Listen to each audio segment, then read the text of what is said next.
are ready. There are four of us here. Michael will probably be here in a moment. Commissioner O'Donnell will be here in a moment. Okay. Well, But it is 8:30, so shall we begin? okay. Good morning. We have four presentations this morning. We'll be starting with the Department of Public Works. We'll be on page 290 of your binders behind the Public Works tab. And they have three decision packages they'll be talking about. It'll begin on page 601. With that, I'll turn it over to David Spears. Morning. Good morning, Mr. Chairman, Commissioners. David Spears, Assistant County Manager for Public Works. We tried to, like everybody else, tie the county's mission, the strategic plan, into our mission for the budget. And our mission is to efficiently manage county transportation infrastructure and local natural resources in a manner that supports a safe, secure, and healthy environment for Sedgwick County residents and businesses. And the divisions included in today's presentation are highways, noxious weeds, storm drainage, and environmental resources. Highway mission is to provide a safe and efficient transportation system through management of an effective road and bridge maintenance program and an aggressive capital improvement program. We manage 600 miles of county roads and connecting links. We also manage 600 bridges. Services delivered by 93.5 FTEs in a highway fund and 7 in the local sales tax fund. The operation is supported by consulting engineers and a variety of highway and bridge construction contractors. In the Highway Administration, we provide the core management, administrative, and physical functions for Public Works, 13 FTEs, no change in service level proposed for 2018. In engineering, we're responsible for survey, drafting, engineering design, management of design contracts with outside consultants, management of construction contracts, and federally mandated bridge inspections. 11 FTEs made up entirely of engineers, surveyors, and engineering technicians. We manage preventive maintenance contracts for approximately 100 miles of roads each year and inspection of 600 bridges every 2 years. No change in service level proposed for 2018.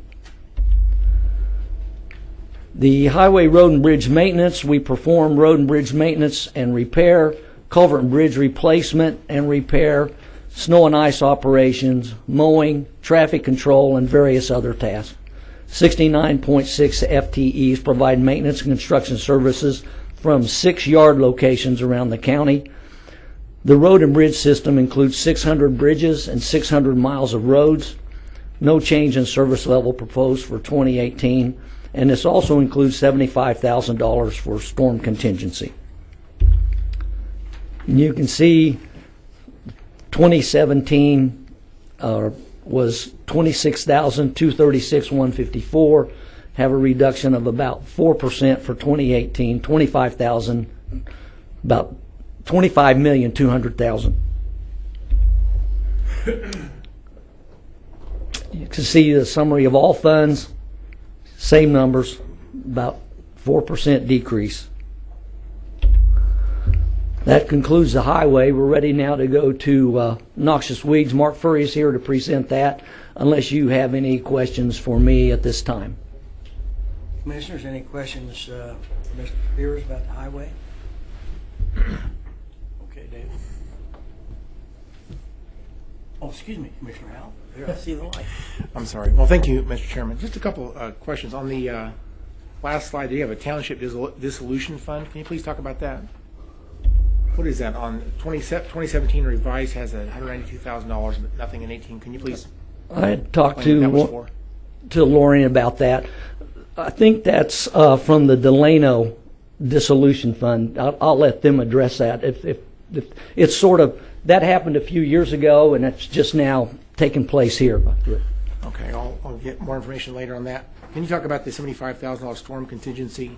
What is that something we've had in the past, and what's that money? Well, we use that for emergencies. We, after several years of having nothing, we use it for emergencies now, like when you had the bad flooding down in your district and over in Commissioner O'Donnell's district. We use that fund to do various things with. Okay, so this is something we've done every year? Something new? How many years have we done this? Long A time. Okay. And this is, I know we had a fee we were collecting for a while that kind of had a large balance that we stopped. I can't remember exactly what that was. But Hayesville had a pretty good ice storm, and there was a lot of tree limbs and stuff we had to dispose of. And the fund that took care of that was what? Was that the solid waste fee fund? Okay. We've got Susan can Susan speak. I think Rowland's it's a familiar solid with waste fee that. fund, if I remember right. Part of our solid waste fee was to have a contingency fund to help cities clean up for after a storm when they did not reach FEMA qualifications to be reimbursed by FEMA. And I believe that number was $480,000 that we carried over year after year till about 2 years ago the commissioners decided to do away with that fund. Okay. So, curiously, on the $75,000, what's the situation on it? Does it roll over? Is this fund building up, or are we using the money? What happens to that $75,000 if we don't use it? I don't know how much we've used this year. Gina, do you have any idea? Zero? Said we've used zero. We used zero. And Commissioners, that contingency is actually in the county general fund, so that money, that budget authority just expires at the end of each calendar year, and it's reestablished each year through the annual budget that you all adopt. Okay. And so if somebody wants to use that money, who initiates? Do I, as a commissioner, need to initiate spending money out of that budget, or something you guys do, or how's that? If there's things that are happening in the district that are storm related, are we able to ask for that money to be used to help fix some of those issues? You know, we're glad to use that money. We have in the past, like with Hayesville, we set up a burn site, but I don't know if it was with that money or with the other. That was with the other money. I think Mr. Weber has some comments. Okay, at this point, I wish I had deleted this from the slide. We have this piece of information in here because in the last round with the manager's hearings, we have in his prioritization that he's working on, we have this as something that could be possibly eliminated. And this carried over onto this slide. I think the reality is that we have not ever, that we can remember, tapped this $75,000. It gets reprogrammed every year in case we need it. The closest we probably ever came was back in 2005 when we had the big ice storm. I mean, there are all kinds of storms and things out there. So it is a contingency fund. And it just, I think Lindsay's correct. It just gets rebooted every year. And Well, the reason I ask all these questions is because we have a lot of discussion about storm damage and storm issues going on in the district. We had, again, extraordinary storms last year. We didn't use it last year. All the flooding and all the issues that were developed as a result of flooding in 2016, and then, again, I believe 2017. I'm going to go do some data, get some data on this, but I believe I read somewhere this weekend that Western Kansas, at least, this is the wettest year on record. 2017 starting out to be the wettest year on record already. I don't know if that is true for Sedgwick County or not. I'm going to find that out, but again, there's a lot of issues going on right now, at least in my district. I'm trying to find a way to solve some of those issues, and if there's money available to be used to fix some of these storm-related issues, I'd like to I guess, make an argument that maybe we ought to be doing some of those things. But I wasn't even aware that there's a lot of things in the budget. I don't know everything in the budget. I have trouble remembering everything in the budget, first of all, but if there was something in the budget that was designed for that, I wish I would have known about that. I didn't realize it was money set aside for that. I probably should have realized that, and I apologize to my I think constituents for not the knowing intent that. is, especially when we get to in the winter storms, we get to the end of the year and the money's running out. This is the $75,000 that we can't get to unless we need to. And honestly, I don't know how we get to it. To answer your question, we get with the budget department, figure out how to release that money and get it into play. Okay, I expect probably sometime in this presentation this morning we'll be talking about stream maintenance at some point. So I'll probably have some more questions when we get to that part of the presentation this morning. But that's all my questions for the moment. Thank you, Mr. Chairman. Lindsay, did you want to make a comment? Well, actually, he spoke right to it. We will have a street maintenance discussion. This portion is actually within the highway fund, and so it's designated for the highway purposes. And so I think with that flooding and everything, it would have been probably something we would have suggested to tap within budget if there had been some road damage and things like that. But I think the storm contingency wasn't necessary last year. They were able to handle what they needed to through their operating budget. But certainly we would make that available if necessary. I guess I would also ask, since seems like I've got the floor again, if Lorraine wants to explain the Township Dissolution Fund now or later, I don't care either way, but at some point I'd like to understand that better, because I got some other issues going on. I need to understand my options, and so please, whenever it's the right time, I'd like to have some explanation on that. Yeah, absolutely. And Commissioner Howell, on page 298, you can see the Township Dissolution. This is just residual balance from the Delano Township that was dissolved in 2002. It had been sitting in that fund for a few years, and we were able to transfer it over as a one-time transfer into the Highway Fund. Okay, so this is not an expenditure. This is a revenue? It went into the Highway Fund as a revenue. It went to the Highway Fund. So this is not. This isn't a.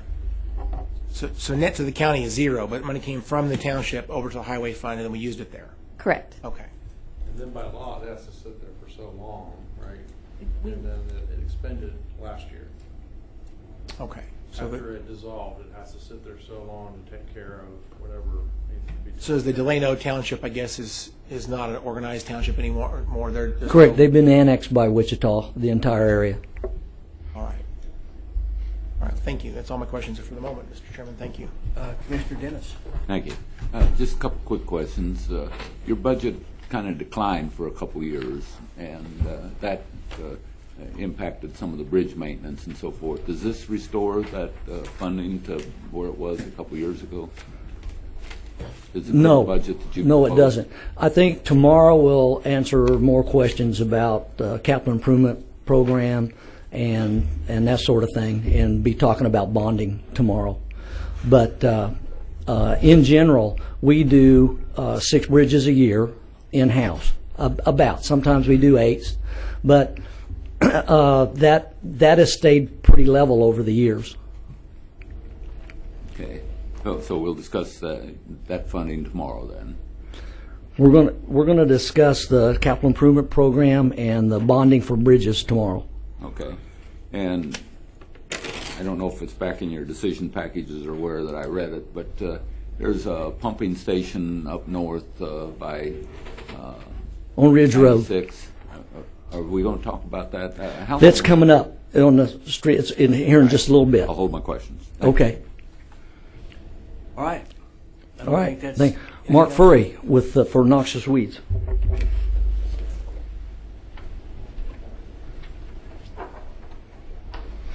Good morning. I'm Mark Furry from the Noxious Weed Department, division now, I guess. Good morning again. The mission of the Noxious Weed Department is to eradicate noxious weeds on all property within Sedgwick County. We provide education and resources to citizens and public property managers to control noxious weeds by providing cost-share herbicides to landowners, provide education and assistance to citizens and other government organizations through personal visits at our facility, presentations, and property inspections. We direct treat noxious weeds on county properties, also common weeds on the highways. We will, at owner's request, treat their properties for a fee, and we also, the last one was, we also manage KDOT's noxious weeds on all KDOT properties. We also respond to complaints in a timely manner and follow up with appropriate action. Okay, I'll change my own slides. The 2018 request for funding from property tax funds. Property inspections, we inspect and map over 400 properties identified to have Muscicil or Serratio lespedeza. We sell cost-share herbicides, and if you know what that is, we sell them at a reduced cost. We buy them at bid, and then we sell them 25% less than what we pay. For the landowners, it's kind of an encouragement for them to come in and purchase herbicides to control noxious weeds on their properties. We direct treat weeds on county properties, including the yards and all of the right-of-ways on the highways. We respond to complaints and requests for inspection within a week and follow up with appropriate action. And we also inspect and treat KDOT properties every year, up to 1,100 acres.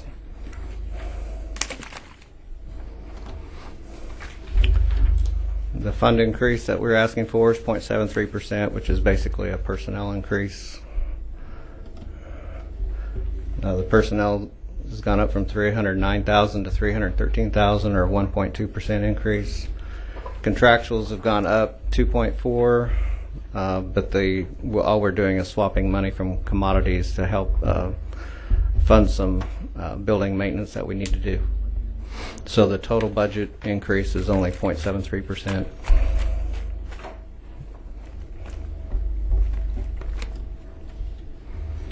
Any questions on that? Commissioners? I don't see any. Looks like we're good. Okay. Thank you.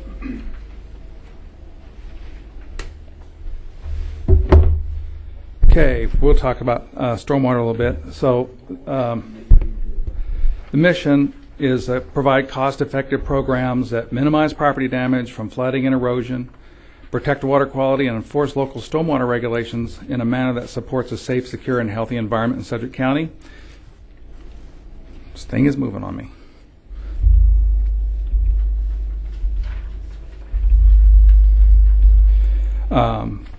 So we're maintaining county infrastructure, drainage infrastructure. We fund a city-county flood control operation. There's limited maintenance on natural stream systems, stormwater plans, studies and permits and projects, and then we work with the Stormwater Management Advisory Board. Stream maintenance, this is a crew that clears channel obstructions, bridge obstructions. They support other operations with heavy equipment. There are 4 FTEs. They have 2 bulldozers and 2 track loaders, and they work out of the West Yard. They're responsible for 43 miles of channel with bank lines approved by the Division of Water Resources, and they also work in other streams as needed. Flood control is jointly funded with the City of Wichita. City crews maintain 97 miles of levees and 5,613 acres of right-of-way.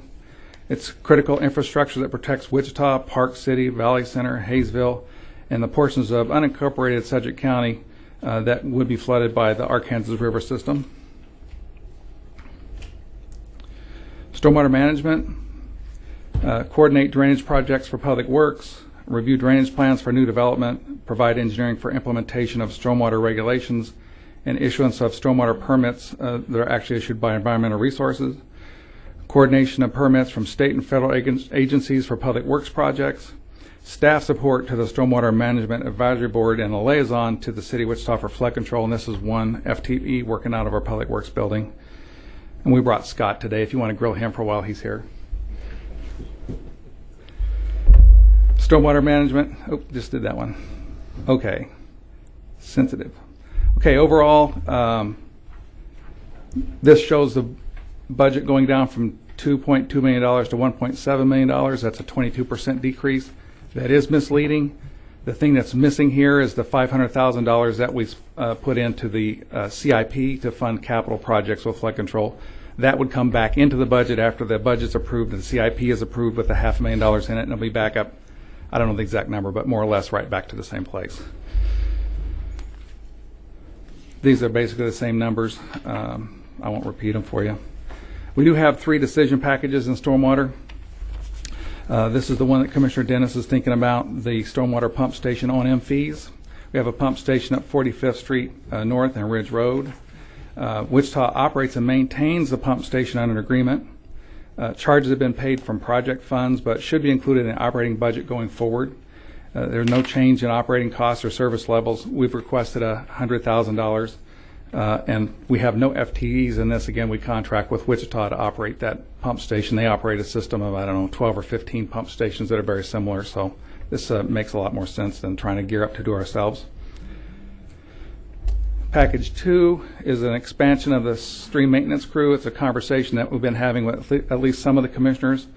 Again, they do provide a cost-effective and efficient way to improve drainage on natural streams.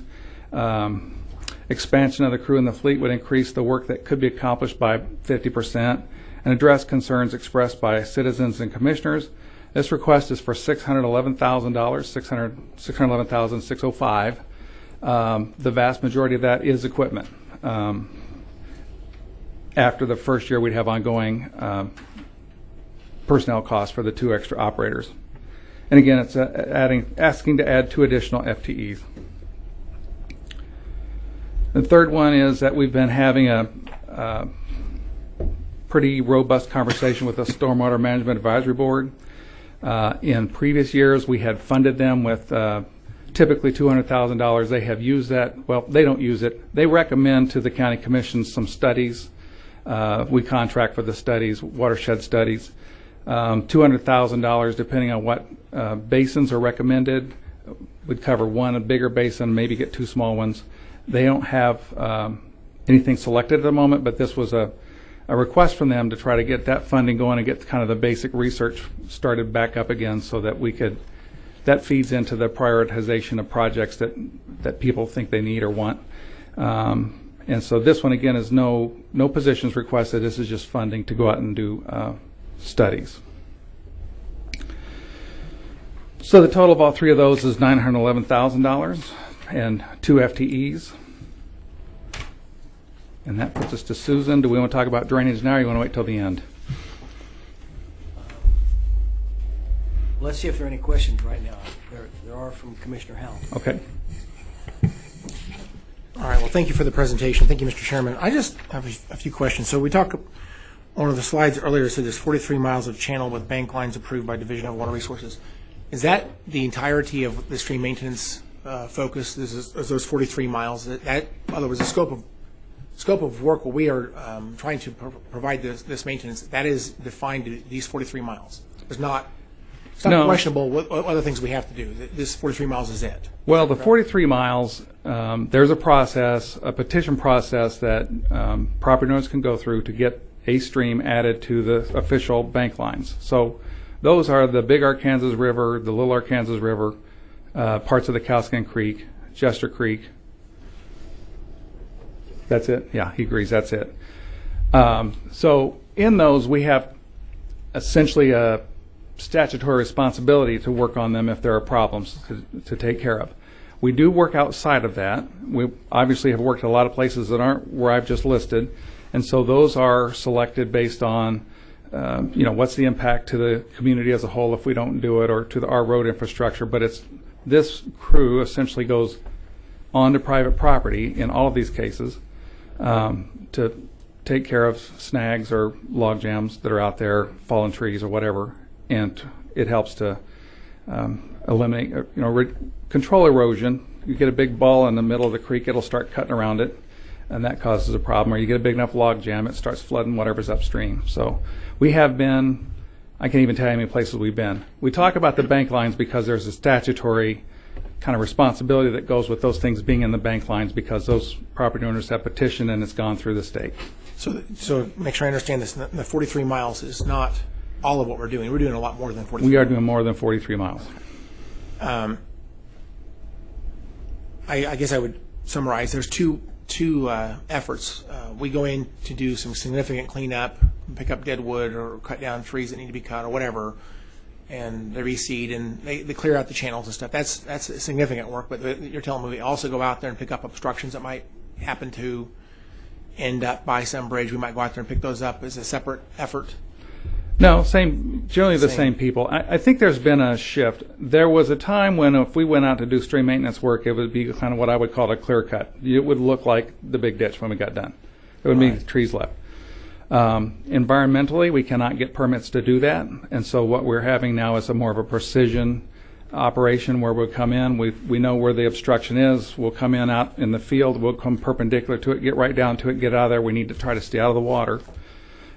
So it's a little different operation than we had 10 years ago, but it's still very effective. For example, I was driving township roads the other day and I happened to notice one of the water crossings is probably one of our bridges. I wasn't able to verify that, but there's about a dozen of those round hay bales right upstream of that, and I'm thinking that that's not a good situation. So I don't know if that's something we need to go out there and take care of. That type of thing that happens whenever it happens, but by the time we get over there to that part of the county, it might be years down the road. We don't know how long it'll be that we would naturally get there. So that type of thing is very concerning to me. I don't know if we have ability to go out there and take care of those things when they happen, is my question. I think that what we do is we get, I'll use the word complaint, but reports are complaints, and then we go respond to them by, we take a look and see what's going on. Scott goes out, and then at the end of the day, we bring it to Dave, and he prioritizes for us. What should we be out working on?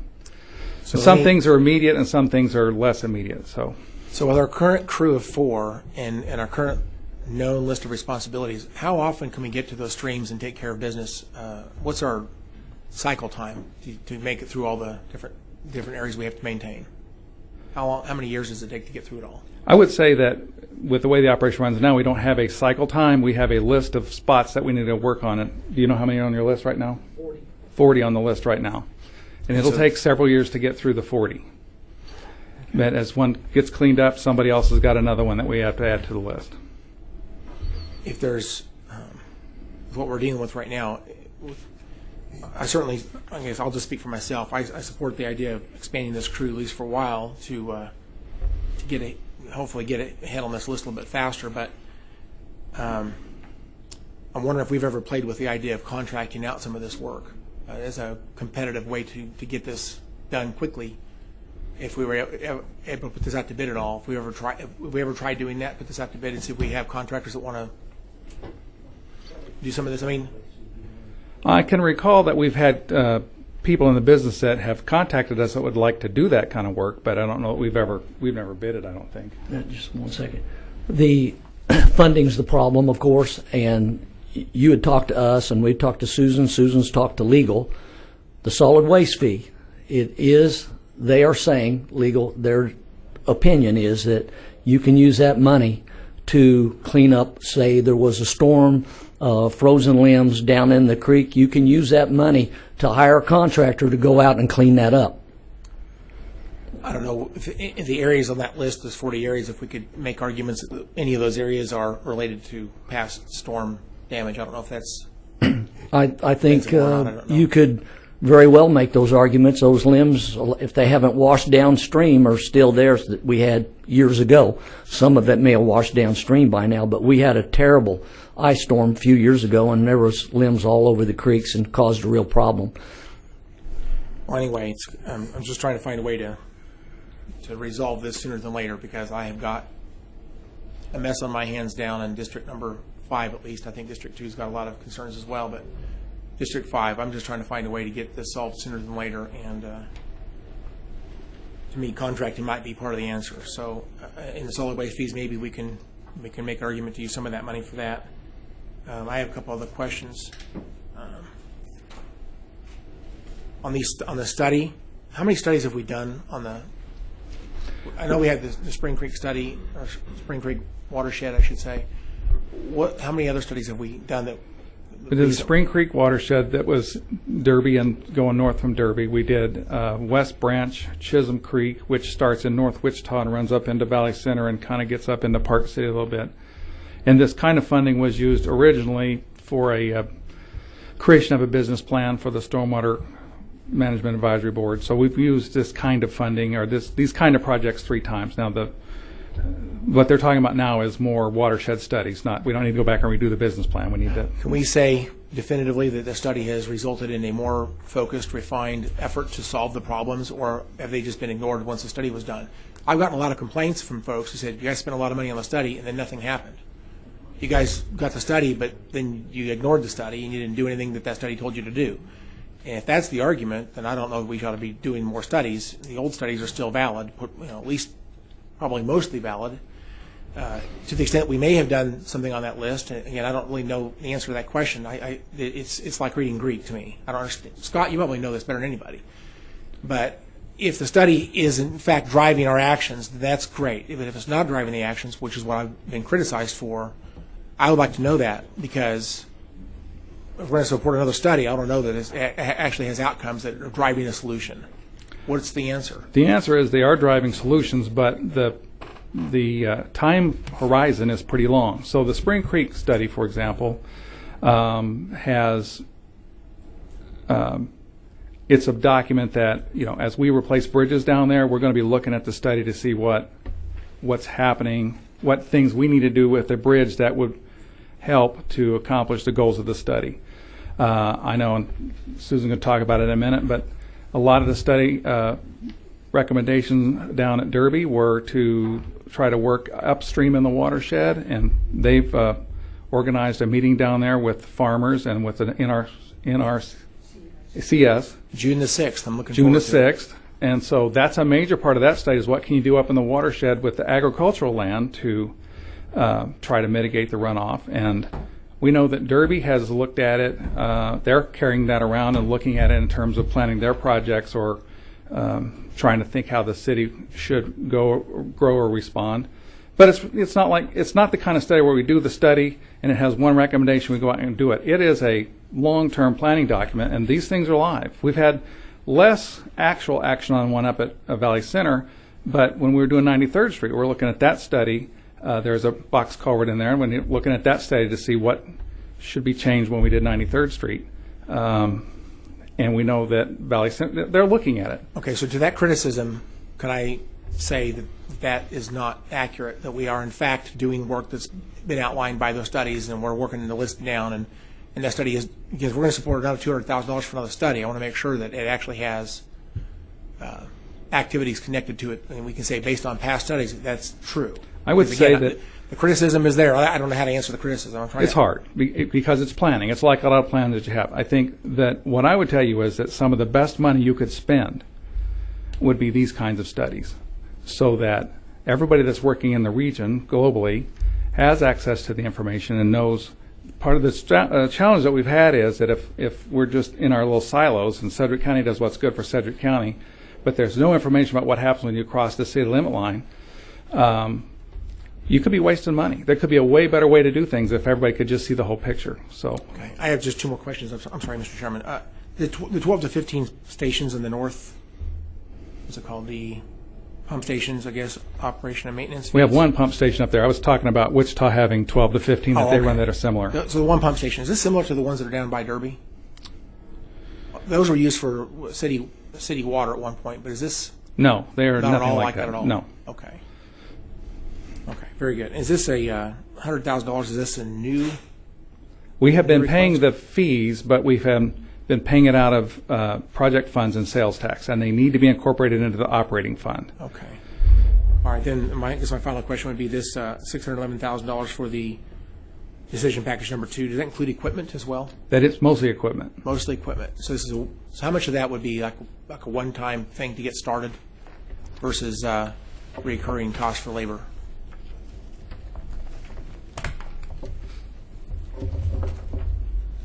Let's see.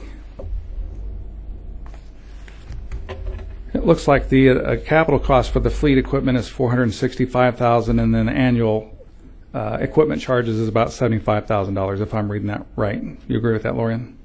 Page 605. Okay. So the labor is, I don't know, 150 or 200,000. Commissioner Dennis. Thank you. Just a couple more questions still on that pump that I'm not clear on. From what I understand, that was put in when we improved Ridge and 45th Street, right? We did Ridge Road from K96 up to 53rd Street and widened it out. It's an urban section. It's very flat up there, and we really struggled with how to drain the thing, and we ended up having to put in storm sewers. And the only way to get those to work is to put in the pump station. So it pumps it. It sits on the southwest corner of the intersection. It picks it up, pumps it 100 feet out the door to the higher elevation of the little slough where it can take off and head on south. Okay, but this isn't a well like we're talking about, the dewatering wells. This is something that's picking up groundwater and then moving it to something. We've got is it a 48-inch storm sewer?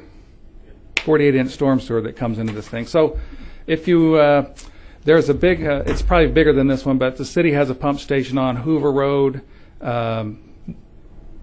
east side of the airport.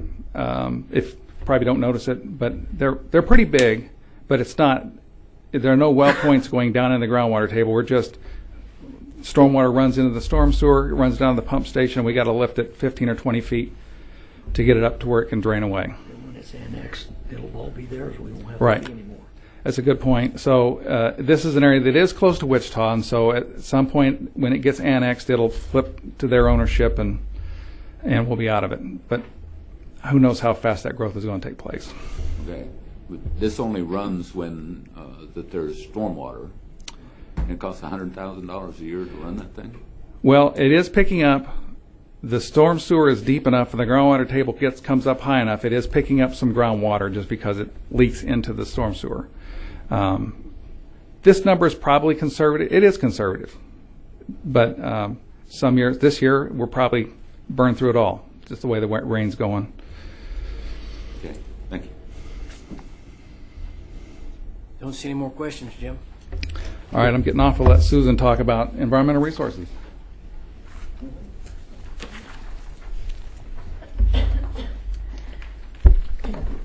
Good morning.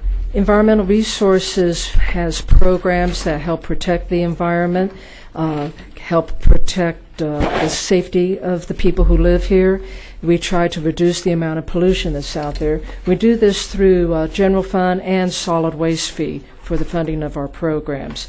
This first slide shows some general information for each of the programs. The main thing to consider is that we provide internal consulting for any time the county buys property, needs environmental help. We're there instead of hiring consultants. We've done that in many projects that I'll talk about more in the next slides. We work with the safety of our employees and their use of chemicals. We also keep the county in compliance with federal and state and local regulations. We work with that with stormwater, with any environmental issues that we have.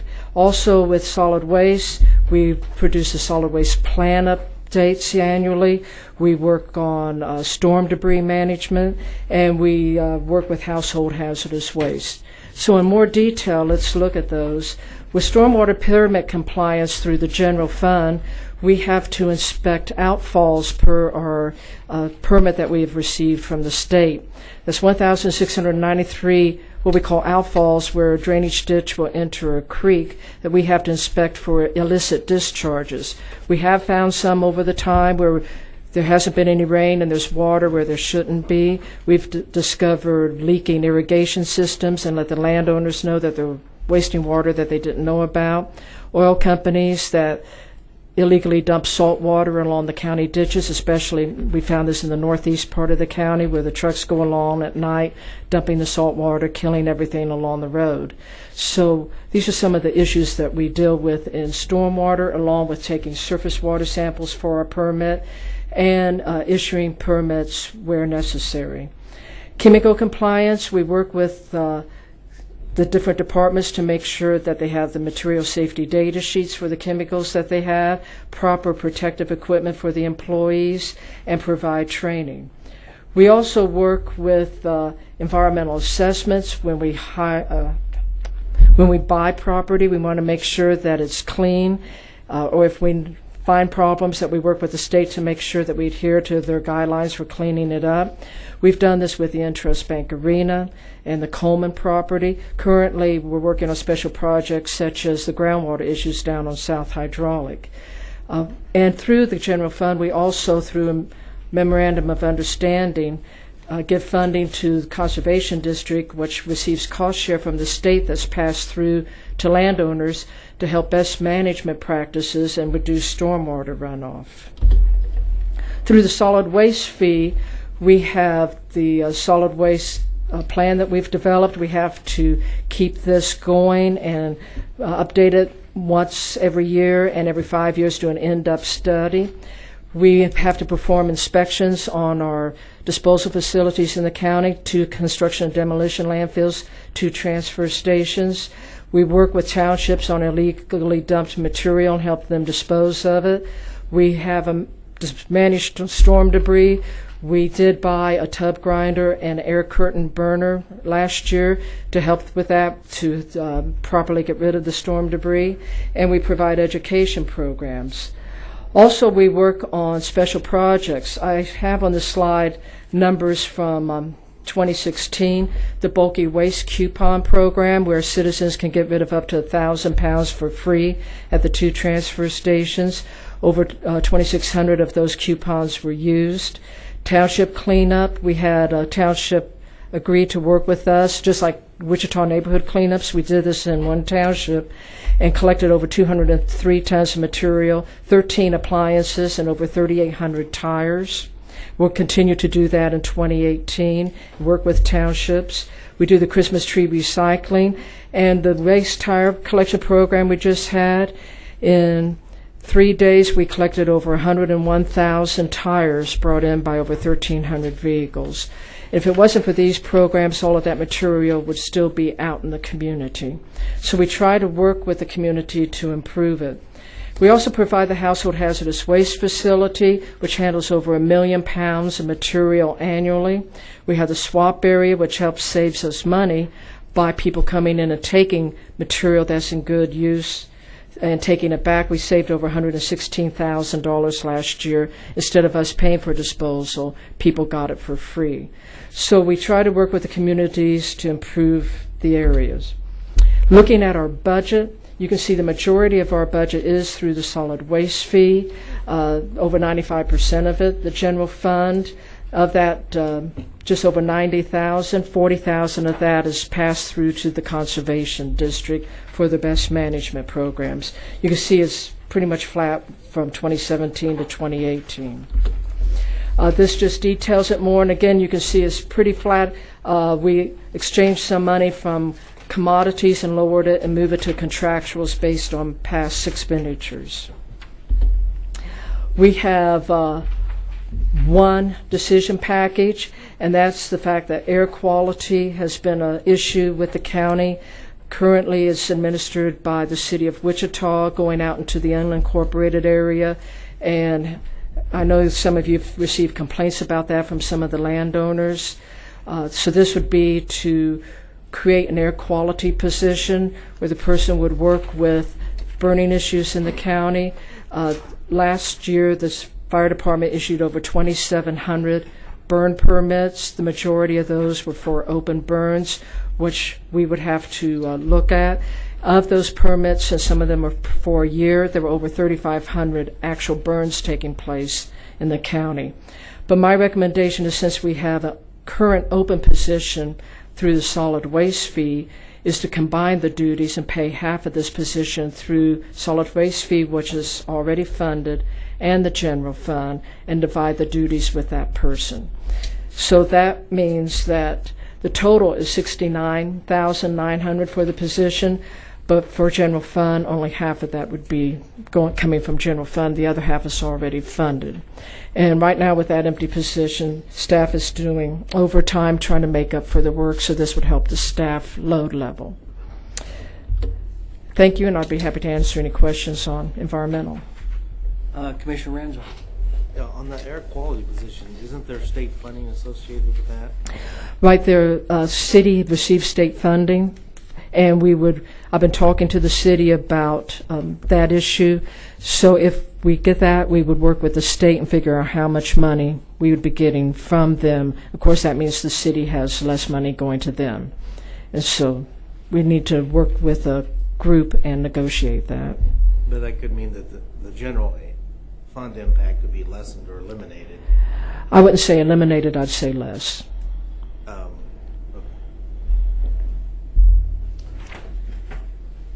Commissioner Howell. Thank you, Mr. Chairman. That was actually one of my questions as well. Thank you for asking that, and I appreciate the answer. On the one of the first slides, you mentioned one of the townships used a special project. Which one was that? Salem Township. Oh, okay. Is Oaklawn in this somewhere? Is it described in this paragraph? Well, Oaklawn, when we helped them with the cleanup, that was like a neighborhood cleanup. Yeah. And so that's this sort of material that the solid waste fee is used for, to help go in, provide dumpsters, and clean up. If that wouldn't be under the special projects paragraph? That would be a special project, yes, But it's sir. not listed it's not part of this description here? No. Okay, all right. I think that's my only question. Oh, I guess one more question. What's our current solid waste fee per parcel or per tract? For residential, it's $4.88 a year for developed property. Then you have different tiers with the businesses. They vary from less than 488, and I'm not sure what the different ones are. We'll be presenting that to you on June 14th. We'll be presenting the solid waste plan update, and budget will be presenting the solid waste fee, which has to be adopted annually by the commissioners prior to the end of June every year. One of the things I've been thinking about, again, I'm basing this kind of on what happened there in the Oak Lawn Improvement District. The amount of solid waste that was picked up at that event was just unbelievable. It was enormous. But the things that really stood out to me were things like mattresses and couches, but especially mattresses. And I would just trying to find a way to, if people don't have a convenient way to dispose of those mattresses, I'm afraid that they end up basically, just to let you know, I've been driving around Wichita streets. I've seen mattresses in Wichita just in the last week, several different locations. People just abandoning them on the side of the road. I don't know what happens to those in terms of who's got responsibility to pick those up and all of that. But I know they're doing this out in the country. They're just abandoning these things on country roads, and it's a concern of mine. And to the extent that they are ending up in the landfill or the transfer station is a concern. I was just wondering if we can develop some way to maybe consider using some of this money to develop some projects, some ways to get rid of some of this bulky waste that's in the community that's specifically tied towards things like mattresses. Right.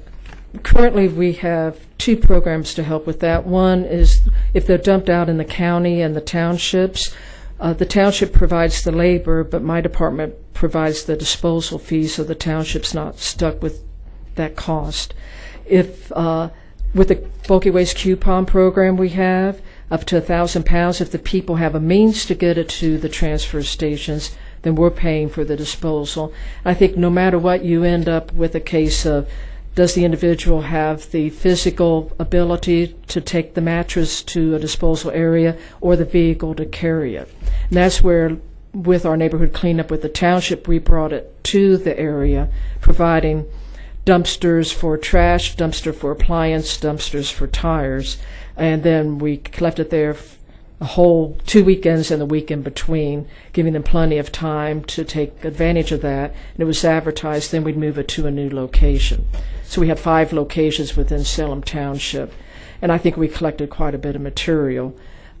We can do that in other areas as well. Are you seeing, and I know mattresses may be a silly thing to talk about, but it was just unbelievable to me how many mattresses showed up at that event.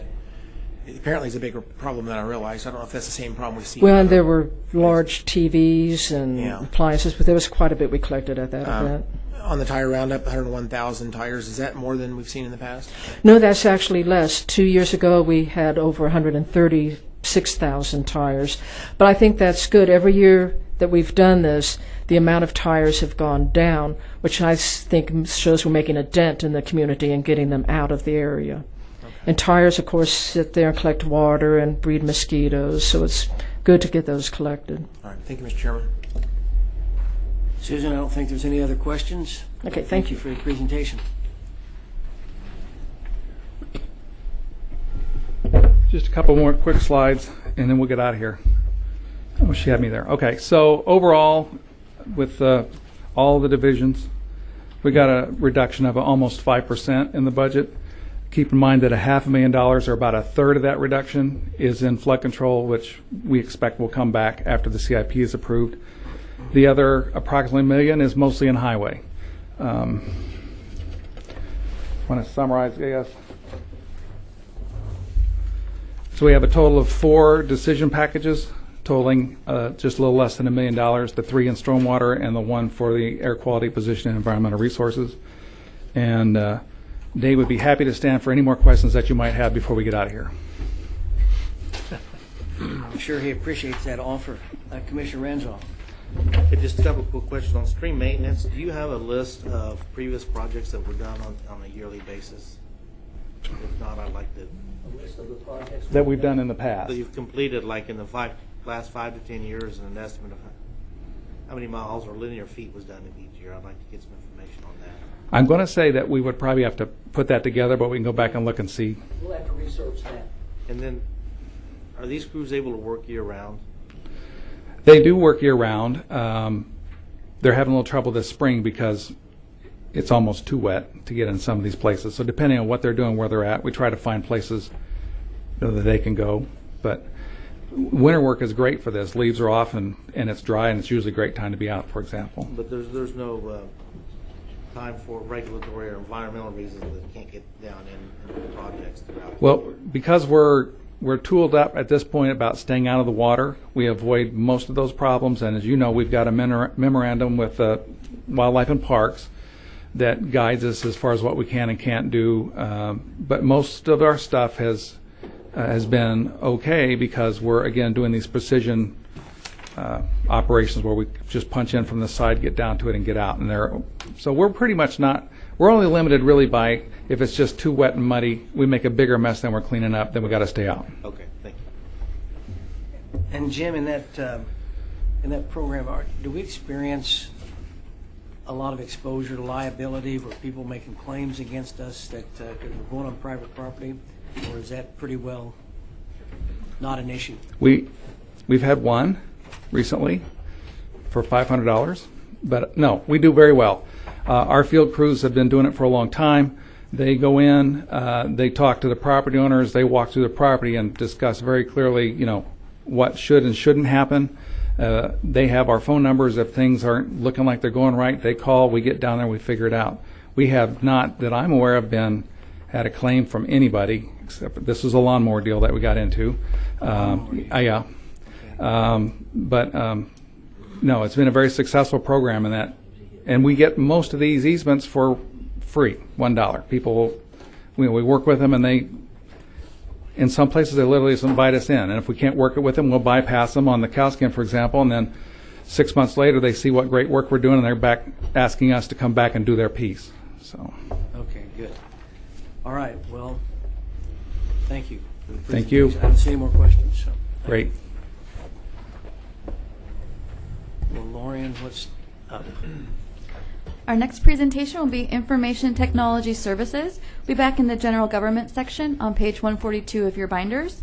They do have 2 decision packages. They'll be starting on page 534, and I believe we'll be turning over to Wes Ellington.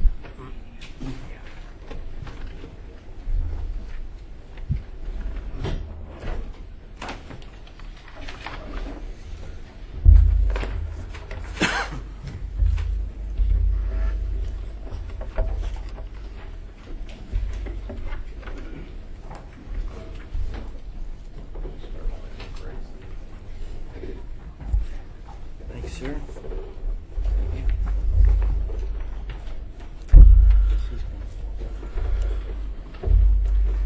Good morning, Commissioners. My name is Wes Ellington, and I am your Information Technology Services Director for Sedgwick County. And if I could, real quick, I'd like to introduce my direct reporting team. I've got Joe Courier, IT Infrastructure, Roger Taylor, Business Solutions Group, Frank Hutto, which is GIS, and Mike Elpers, ERP.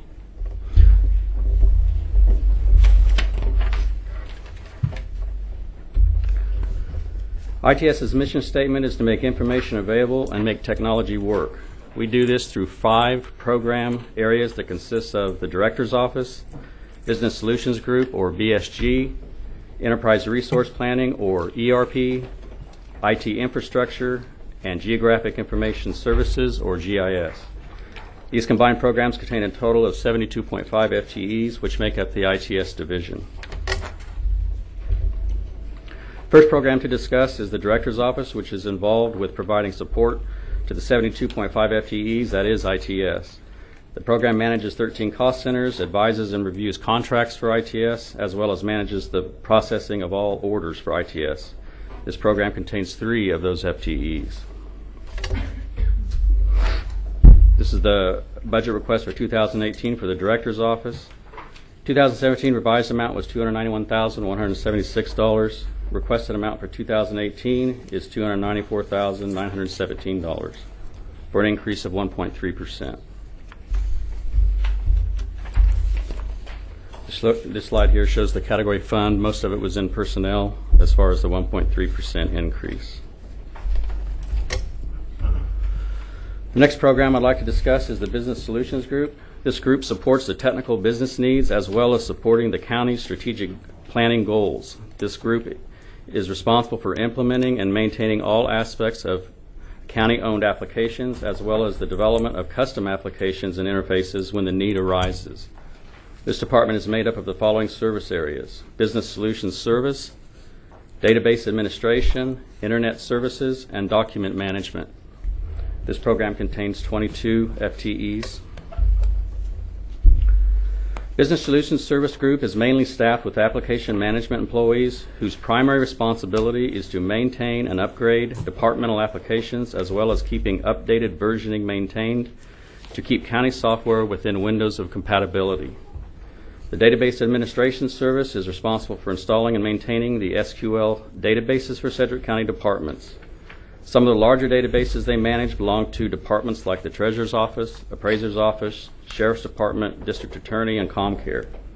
This group supports 720 unique databases with over 77,000 tables for Sedgwick County. Internet Services supports the county's intranet site known as eLine, which is the primary method of information dissemination within the county organization. Internet Services is also involved with the supporting of the 40 county departments and divisions that have websites for public use, enabling the public to conduct business online rather than driving to a county location.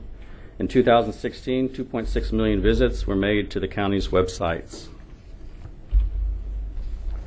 Document Management Program primarily supports the on-base enterprise content management system, which is the county's standard application for document storage and management of documents. An average of 800,000 documents with 2.8 million pages are scanned yearly. 1.2 million of these documents are viewed yearly by staff and the public. All of the above mentioned services help to support strategic goals up the chain, but specifically will target uptime initiatives within the application, as well as security patching and upgrades on databases, applications and core programming languages on the county's network.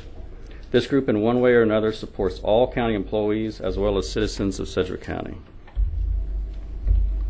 Budget request for 2018 is as follows. 2017 revised amount was $2,976,482.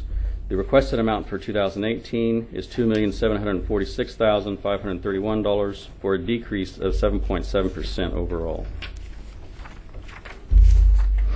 This slide shows the category fund center totals for BSG.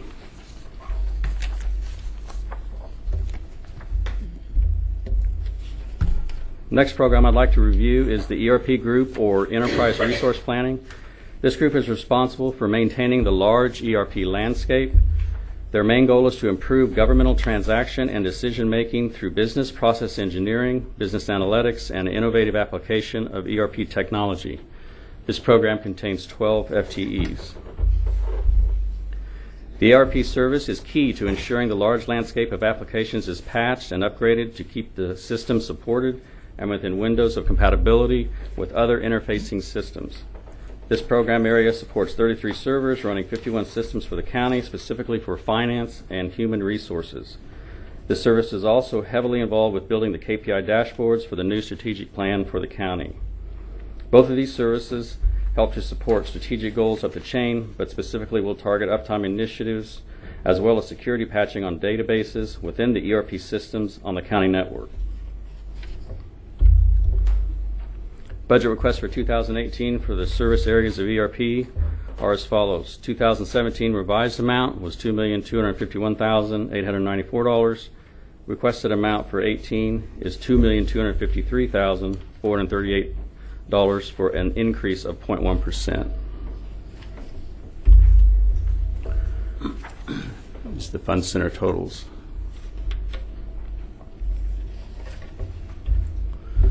The next program I'd like to talk about is the IT infrastructure. This group is responsible for installing and maintaining the core IT landscape for Sedgwick County. Service areas within this program are system administration, telecommunications, security and networking, and help desk. These service areas install and maintain systems like storage array units, or SANs, switches, routers, telephone systems, and servers, as well as maintain the county's desktops. This program also contains the county's help desk, which is a centralized call center for receiving issues from Sedgwick County users. This program contains 25.5 FTEs. First service area is System Administration and Telecommunications Service. This service provides installation and support for all server and telephone systems for the county. This group also manages the server and large storage arrays for the county, along with 3 main data centers to house this infrastructure. This service provides support for 511 servers, 311 of which are virtual server systems. The help desk provides phone-based email technical assistance for all information technology requests and is our first point of contact with a 92.9% first contact resolution call rate. Customer support analysts are our field support technicians that are dispatched through a ticketing system that may request research, installation, or maintenance, troubleshooting, and upgrade support for desktop hardware and software. They also provide consulting services to county divisions to assist in matching technology to business needs. Security and networking staff consists of system analysts and architects proficient in a large number of communication protocols and communication technologies with topologies to support uninterrupted connectivity.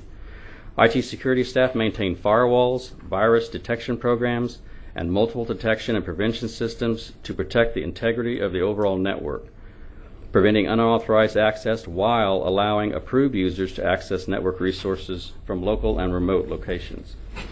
Networking staff installs and maintains over 324 networks, 21 routers, and 35 ASA devices, as well as 312 switches to connect all county departments and services to the core data center landscape.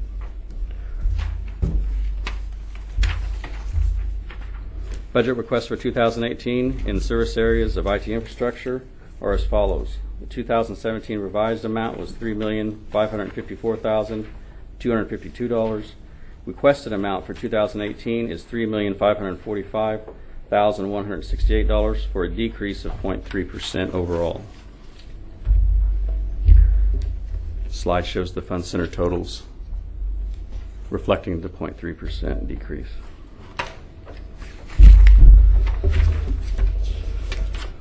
Last program area I'd like to talk about is the GIS program.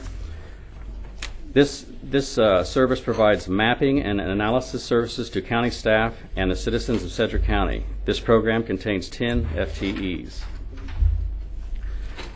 These GIS services range from data development and conversion, data queries, geospatial analysis, and physical address management.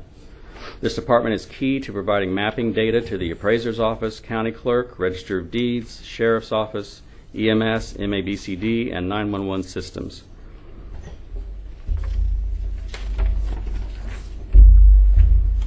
Budget request for 2018 is as follows. 2017 revised amount was $987,081.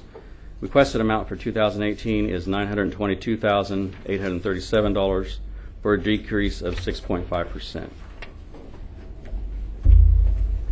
And these are the Fund Center totals reflecting that. I have 2 decision packages to discuss.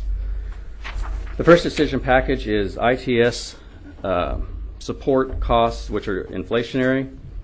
This request will be used to cover increased yearly costs to cover maintenance and support increases on applications and hardware. These support costs ensure support from third-party vendors is available, sometimes 24/7, to ensure service levels are met for the county.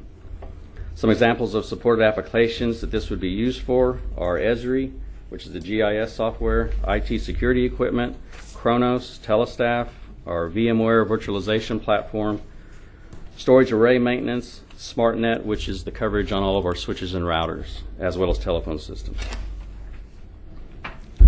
Second decision package is for the tax system, which is called Aumentum. This is support and maintenance. The Register of Deeds Land Tech Fund will kick in as much as they can to cover these costs, and the remaining will be leveraged from this $270,000 that is requested, $80,000 of which ITS will contribute. This request ensures that a viable tax system is kept up to date and latest patches as well as enhancements are able to be met. This also allows for changes to the application to address county tax process changes when they occur. So the total for the two decision packages is $368,977. The ITS division summary is as follows. 2017 revised amount, $10,061,583, with a 2018 request for $9,763,591 for an overall decrease of 2.96%. That concludes my review, and I'd be happy to answer any questions. Well, Wes, good job. You covered a lot of material, a lot of information, Thank you. and it's pretty much flat budget except for those two decision packages, which are, for the most part, unavoidable. So. Correct. Commissioner O'Donnell. Thank you. Wes, I was just going to say I noticed that Wi-Fi in the county building was working a little bit quicker now, so you and your team must have got on that. We're still in the process of it.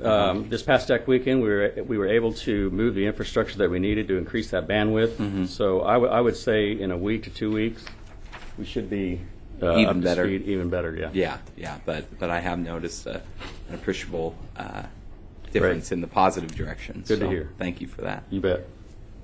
And I know visitors to Sedgwick County Courthouse will be grateful as well. Yep. I don't see any other questions, Wes, so thank you very much. Okay. Thank you. Appreciate it. Lindsay? Lorian? Commissioners, we are halfway through our presentations for the day. We don't have a break scheduled, but if you would like to, we could take a short break, or we can keep going. We're running think- behind, aren't we? Yeah, we're ready to keep going. Okay, great. Our next presentation will be from the Sheriff's Office. We'll be on page 236 of your binder, and they have 5 decision packages that will start on page 572. And I'll turn it over to Sheriff Easter. Good morning. Thank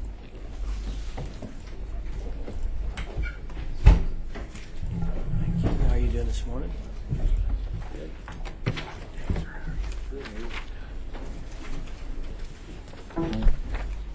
How you doing, Colonel? Thanks.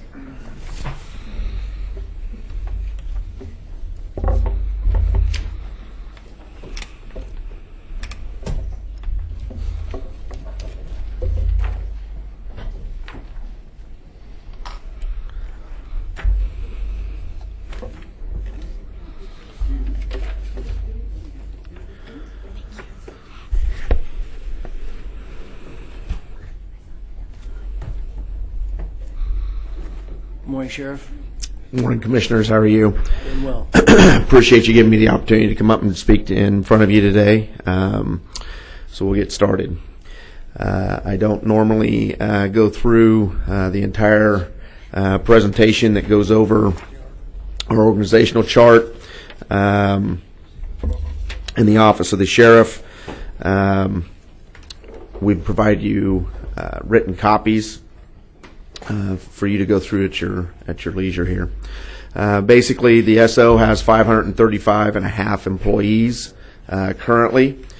We have the Detention Bureau, the Law Enforcement Bureau, and the Administration Bureau. Those encompass several categories. In law enforcement, we have judicial, the field operations, in the detective section. In the Detention Bureau, we have operations and administration. And the Administration's Bureau covers training, our budget, and special projects. If you look at page 5, what we're asking for is about a 1.4.1% change in our requested budget, or a budget of roughly $57 million. And the next pages just cover exactly what Administration Bureau does, or the support division of the Sheriff's Office, and then the Law Enforcement Bureau, Detention, and then we get to our first package.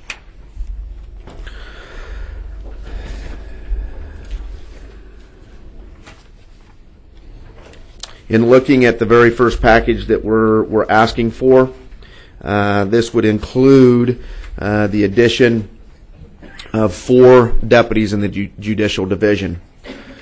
Currently, the staffing is 19 deputies, providing security for 23 courtrooms. deputies from the warrant section, civil process section, investigations and patrol were tasked to assist court security in meeting the transportation requirements last year, but it actually started in 15. The warrant section alone used 3,071 hours of overtime, or $177,000, to make up for the time spent performing court security services. What this means is that we have roughly 12,000 warrants in the county. Those come in every day, and we have 4 deputies and a supervisor who are tasked with trying to locate those individuals on the warrant. So when they're occupying the courtrooms, as they have been, we're not out tracking down warrants. That's still a requirement that we have to do, and so we have to spend overtime at night for them to actually get their job done. In 2012, the Sheriff's Office froze 3 deputy positions to meet budget shortcomings. The Sheriff's Office is requesting to unfreeze the 3 deputy positions and to add 1 additional deputy to our staffing table. The services the Judicial Division provides are required by state statute. The total requested includes earnings of $179,132 with benefits of $129,964 and equipment costs of $15,000. The supporting documentation is seen on the next slide. As you can see, from 2012 to 2016, we've gradually been going up. Total annual inmate movements and transports was roughly 21,000. We've moved up to 25,000 in 16. What you see for 17 is just an estimate on a low level, a medium level, and a high level. I will tell you, with inside the jail, we're 205 inmates out of county today. We've been running right around 200 since early March, which isn't not normal for us. We usually don't see those kind of numbers until June, July, August. Estimated total with 10% of assignments requiring 2 deputies has gone from 23,794 to 28,190. Part of the reason for this is the city of Wichita is experiencing violent crime is on a rise. If you read the paper and those type of things, you see in the homicides there's more than 1 defendant. Whenever we have individuals for homicides or rape cases, those type of things, we have to have 2 deputies in there for the protection of the individuals in the courtroom and the judge. So those take 2 deputies of the 19. We've had some cases where we've had 5 defendants for murder. That means we have 10 deputies in there for that murder trial. Average inmates transported for each of the 247 court days has gone up from 96 to 109. That's how many inmates we're bringing over to the courthouse on a daily basis. Authorized deputies in the court security hasn't changed. It's currently 19.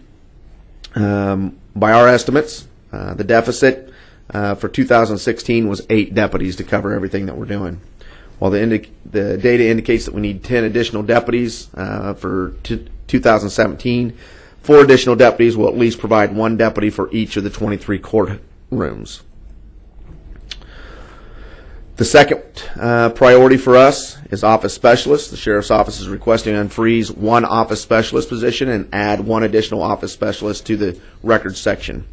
In 2016, records processed 3,031 warrants and 3,253 protection orders. These have a statutory requirement of being completed in 72 hours of receipt. In addition, records also did 2,285 record checks. Reports typed was 4,174. Records checks 2,285. NCIC entries 576. Tripwise over 21,000. License checks over 31,000. Citations entered over 10,000.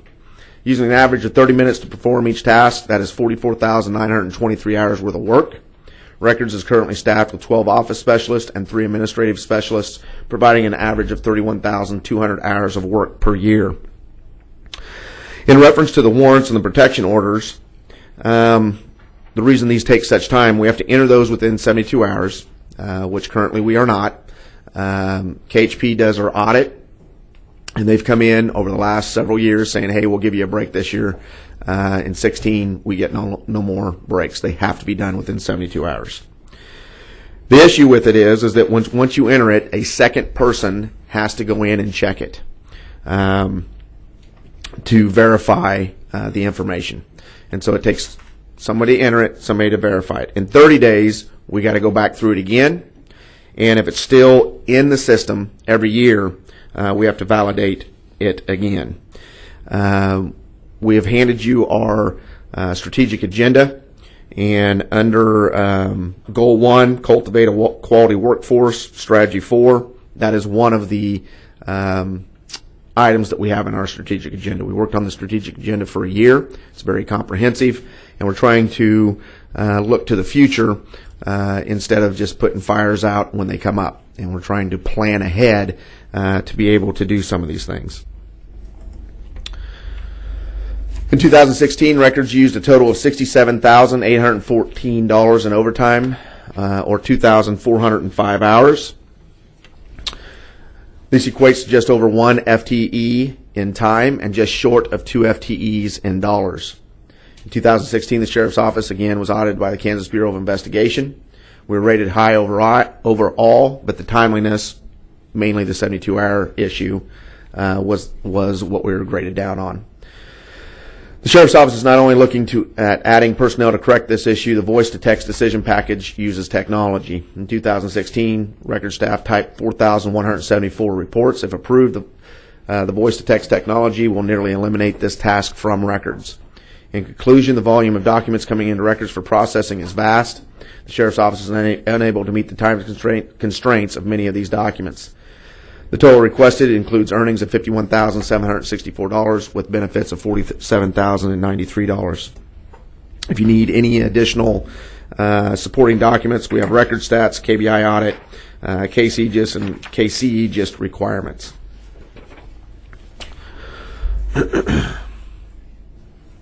Next is a server replacement. Total requested is $200,000. The Sheriff's Office purchased a server in 2012. It will go out of service life at the end of 2019. However, it only has 47 terabytes free space remaining of the 190 terabyte total capacity. This is kind of the brains of the Sheriff's Office. So all reports, photographs, videos, data collected by the Sheriff's Office is stored on this server. Most of the data is considered evidence and is our most critical data. There are statutory requirements that dictate how long we must keep our data. It ranges from 2 years to 100 years, depending on the type of data. The current server is not expandable. ITS has recommended a replacement that can be expanded from 200 terabytes up to 1,200 terabytes in 100 terabyte increments. We'd still use county purchasing standards if budgetary authority is granted. The total request is based on a quote from ITS and a county vendor. We also have supporting documents for county and state retention times, state law, and sheriff policy if need be. Again, one of the things that we're looking at in the future, which I'll talk about at the end of this presentation, is expanding body-worn cameras. And once we do that, we do not have the space for a server to capture all of that data in reference to the body-worn cameras. The next decision packet is voice-to-text. Again, we have 4,174 reports that were typed last year, hand-typed. Records is currently understaffed and not meeting time requirements for document processing. The voice-to-text technology would nearly eliminate a task performed by record staff. The Sheriff's Office has recognized that the record section cannot keep up with the daily tasks. In addition to adding personnel, we have looked at the tasks and potential technology to address the problem. In 2017, the Sheriff's Office and ITS tested 2 voice-to-text platforms. Dragon was recommended following the tests. In 2017, the Sheriff's Office purchased 20 systems out of our operating budget. The Sheriff's Office is requesting an additional $58,000 to purchase an additional 60 systems. Dragon allows the deputies to dictate the reports without having to have someone transcribe them. The other thing that is very nice about this is if you watch the deputies, they're constantly on that MCT sometimes when they're not supposed to be while they're driving, and we're trying to correct that issue. However, it not only will transcribe our reports, if we tell it to open up our DL checks, it will open it up. You say the DL number or you say the tag number, it automatically runs it. Every system that we have in there voice to text will open it up and do it in the background, so the deputy's not concentrating on their computer and are concentrating on what they're doing. So that's a big plus for us in getting information quicker, but also more safely. So the total requested includes $48,000 for hardware and $10,000 for a warranty. The next decision packet is medical contract, which is $509,972. Before I start in on the slide, in 2014, our original contract was $4,973,000. We actually used $5,210,000, which was a $237,000 overage, or 4.8. In 2015, it was $5.2 million. We actually used $5.4 million, and it was a $242,000 increase, or 4.6. In 2016, it was $5.3 million. Inmate medical actually cost us $5.5, which was a $2,005 increase, or 3.8. However, we still have bills coming in for 16, and we just recently paid one for $57,000. Now, one of the things that I want to cover as well is some of our medical statistics within the jail. In 2016, we had 42,000 PA and nurse visits within the facility. 2,200 of those were mental health visits, 700 in-house doctor visits, and 270 in-house dental visits. Approximately 450 outside doctor's appointments. All categories tallied, we had 45,620 office visits. On average, an inmate sees a medical provider once every 11 days. In reference to mental health, 350 inmates, or 25% of our inmate population, is diagnosed with some form of mental illness, experiencing a significant increase in drug-induced mental illness. 400 inmates, or 29%, are suspected of having a mental illness. Approximately 1,000, or 73% of all inmates, have a chemical dependency. A vast majority with mental illness also have a dual diagnosis of chemical dependency. One of the things that we're experiencing throughout the county is methamphetamine has kind of taken over. And if you all remember, in the 90s, it was crack cocaine that was the epidemic. Now it's methamphetamine, heroin is here, and then fentanyl. And when you start mixing those drugs, the problem with them is they start burning holes in your brain, which then emulates mental illness. So we have a lot of drug-induced mental illness that we're having to address inside the facility. The Sheriff's Office currently has a contract with Corrective Care Solutions to provide inmate medical and mental health services. The 2017 contract is budgeted at $5.551 million. The current contract allows for annual price increases not to exceed 3%, or the annual medical consumer price index, which is even lower. Based on historical values, additional budgetary authority of 3% is requested to fund the allowed contract price increase. Increasing the 2018 budgetary authority by 3% calls for an increase of $166,000. Increasing the 2018 budgetary authority by additional 6% calls for a total increase of $509,000, not million. The increase is necessary to meet overages that have exceeded budgetary authority the last couple of years. Providing inmate medical services is required by the U.S. Constitution and supporting case law.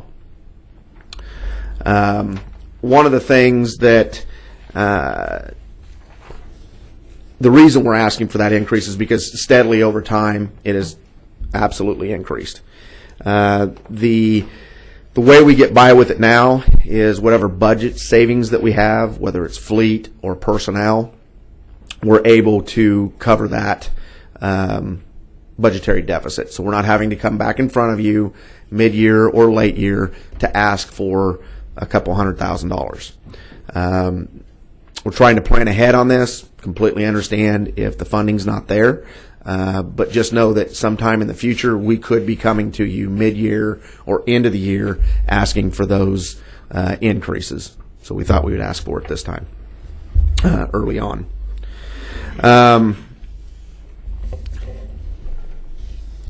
The final budgetary increase that we're asking for, including all these packages, is 1.19 $1.625 million, with a total budget request of $57,521,637. A couple things that I'd like to add is if you also look in your strategic agenda that we provided on page 19, one of the things that is set for us to start doing is to identify a system to implement the body-worn camera system. Now, we currently have the dash camera system, which is out of warranty, starting to degrade, those type of things. So I put off getting body-worn cameras until we reach that point because it is such an expense. It's not the expense of the camera, it's the expense of all the information that we have to house. That's where the expense comes in. So what we're looking at as a timeline on that is to identify funding in 17, start doing product evaluations, and identify a replacement body cam system for detention and law enforcement. And the RFP would go out to start taking a look at 18 as far as funding. One of the things is that we learned with one of our officer-involved shootings, the body-worn camera is a good system, but it doesn't catch everything. In that particular shooting, the deputy turned to run once the gun was pointed at him, and it did not catch everything else that was going on, but his dash camera did. And for us, that's best evidence, and that's also for transparency reasons, we caught everything that took place. And so we're looking at systems that are integrated between body-worn and dash camera systems. On the same page, on page 20, one of the things that we're looking at too is an integrated RMS system. We started 2.5 years ago with trying to build our own system. We built our own jail management system, IT did, and did a great job. And that's a module within it that is encompassed in everything else that we have as a data management system. We started in approximately 2 years ago trying to build our own system. We went out, hired our own IT person to work with IT because they didn't have the personnel to dedicate fully to this. Through time, because of the mass amount of work that it takes, it was predicted to take 3 years, then 5, and now 7.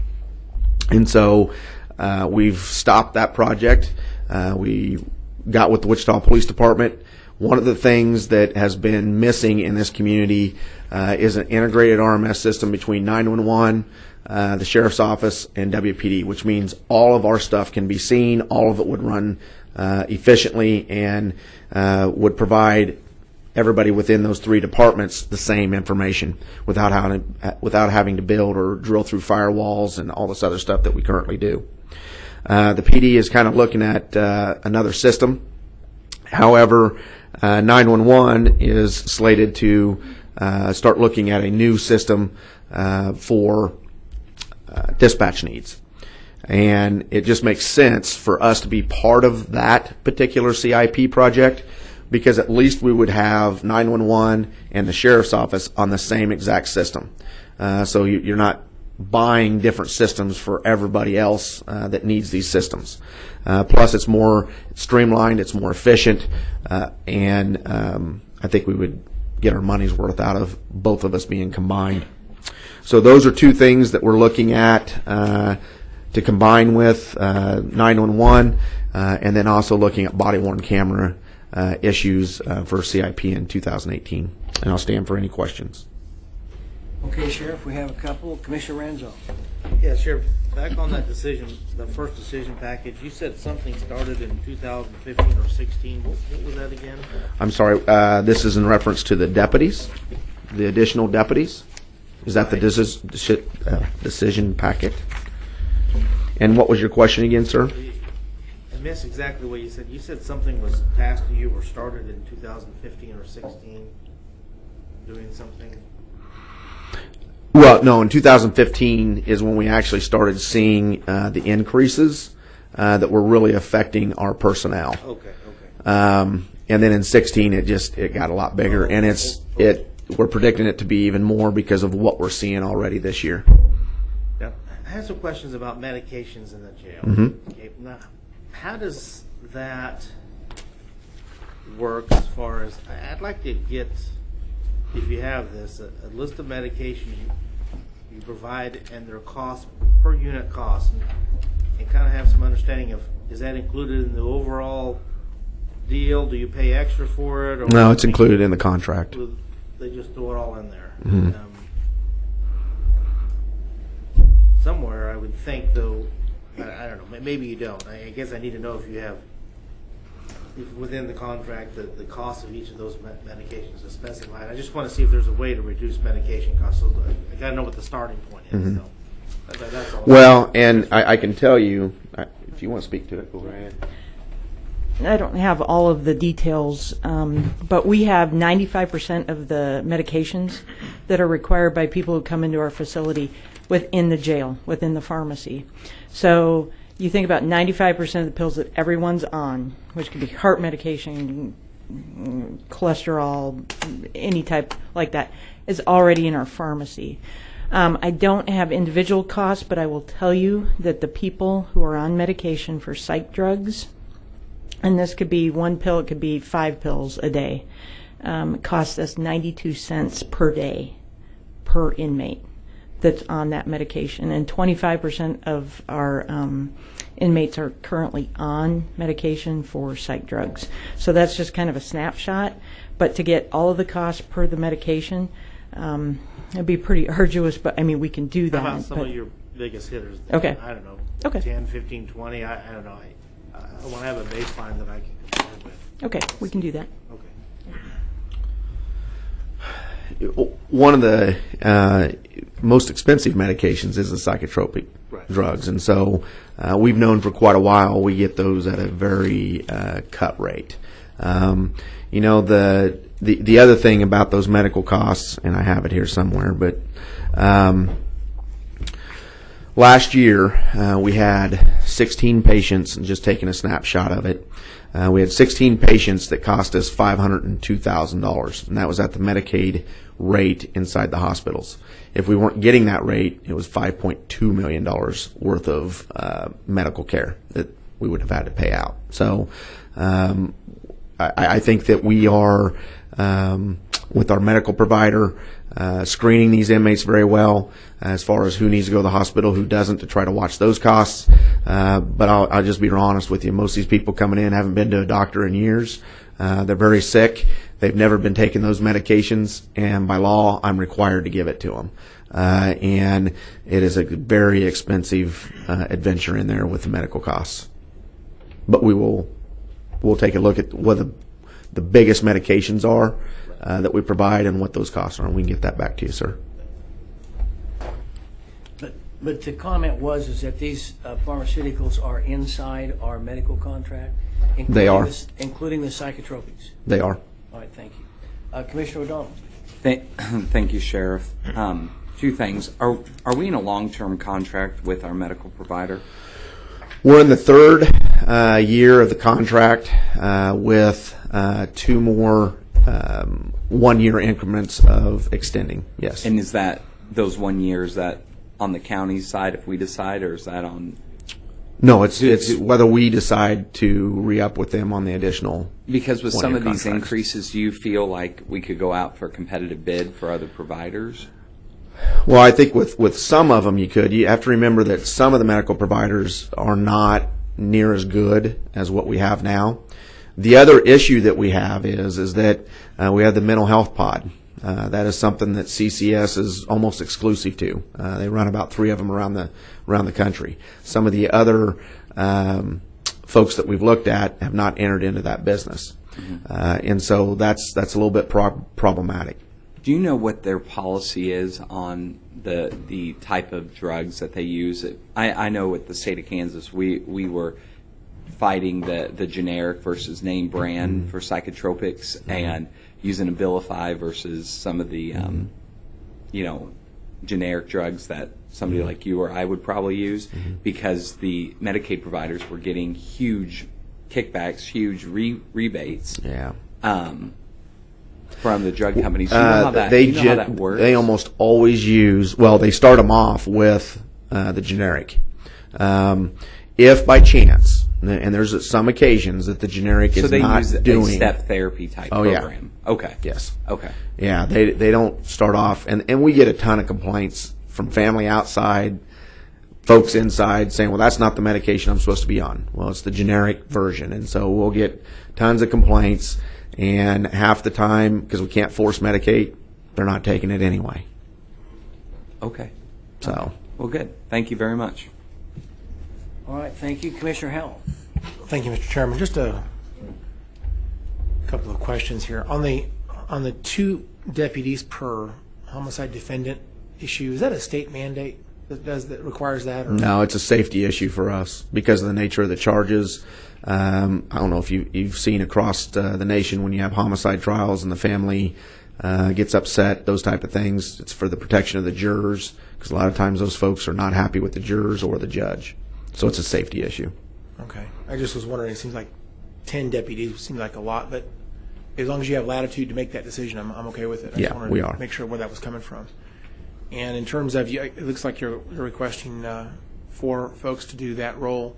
Is the training for those deputies the same as every other deputy in terms of? Yeah, they're fully commissioned deputies. So basically what would happen is that we would, in August, if this is approved, we would add those 4 positions. And then in 18, they would graduate, and then we would move 4 people in from other divisions into that area, not the recruits. I guess I was just curious if it would be something that you would ever consider just against your decision. I was just curious about actually hire someone specifically to do courtroom duty. They would have, if you will, different skill sets. Well, we've looked at it. The issue is that they're not just used for court security. They're used to actually track down warrants.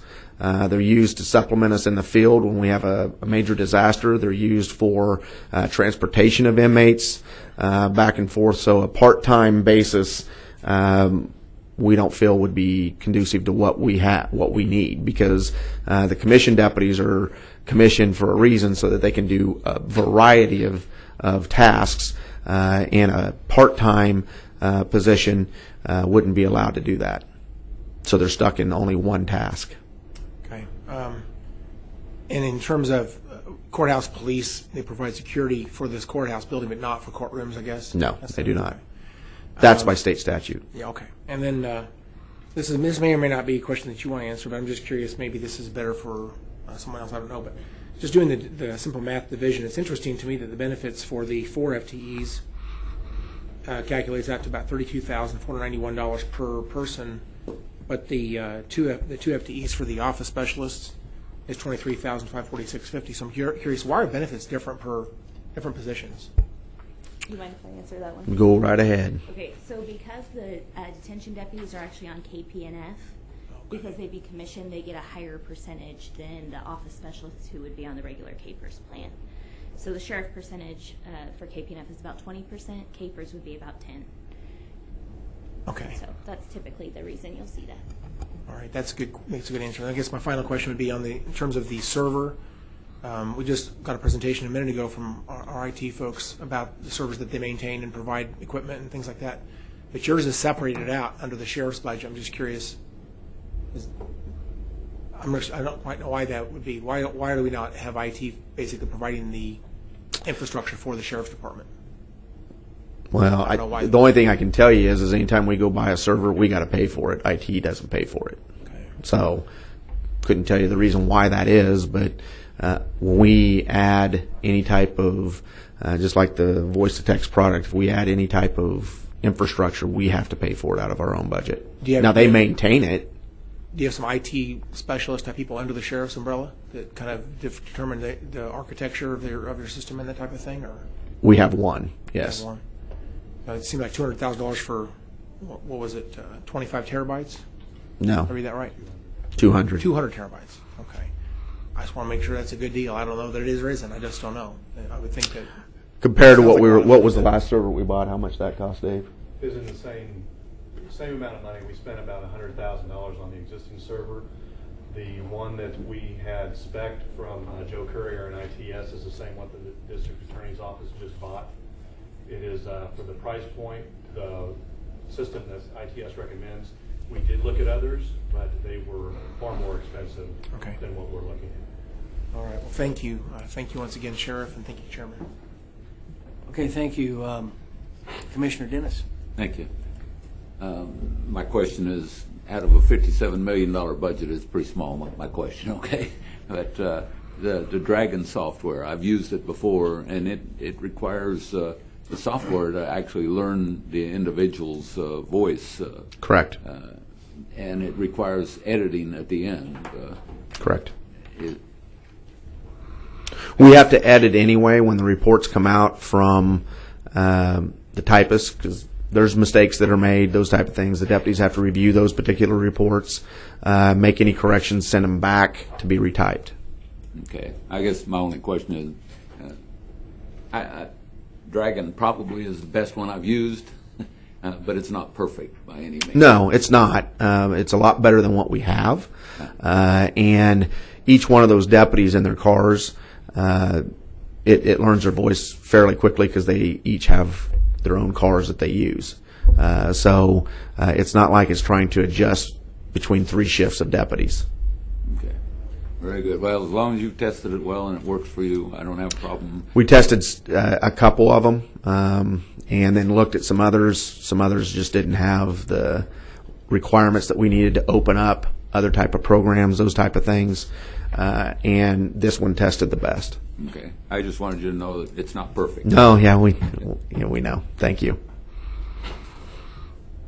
Sheriff, I just have one question. It's about, I don't think you answered this in your presentation, but on the work release line item, it shows a reduction of about 31%. Can you tell me a little bit about how you'll do that? Well, what's gone on is that it all has to do with staffing. And so our deputies rotate over there. And so what we had was those individuals were for that cost center, which wasn't actually true and correct, because they're actually the cost center they're paid out of is in the main facility. And so what we've done is we've taken them back out where they belong in the main facility, and then with the work release CIP project that's getting ready to be completed, they're going on 12-hour shifts, which takes 4 deputies a shift. That will be the true reflection of what work release costs us. Okay. I appreciate that. I just want to make sure Yep. we're going to provide that function securely. Oh, yeah, absolutely. All right.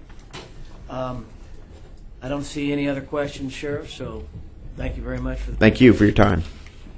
And Lorian, if it's all right with you, let's take 5 minutes. Sounds good. Okay, 5-minute break, folks.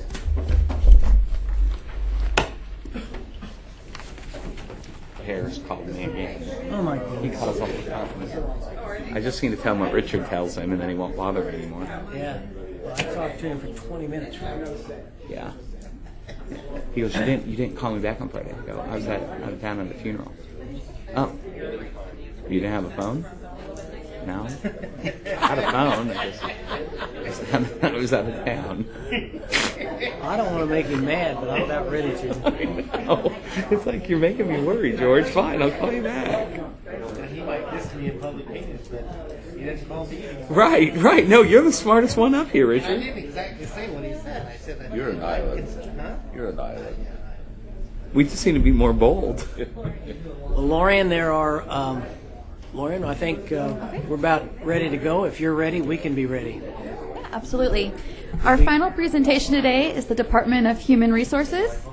Will be on page 54 of your binder.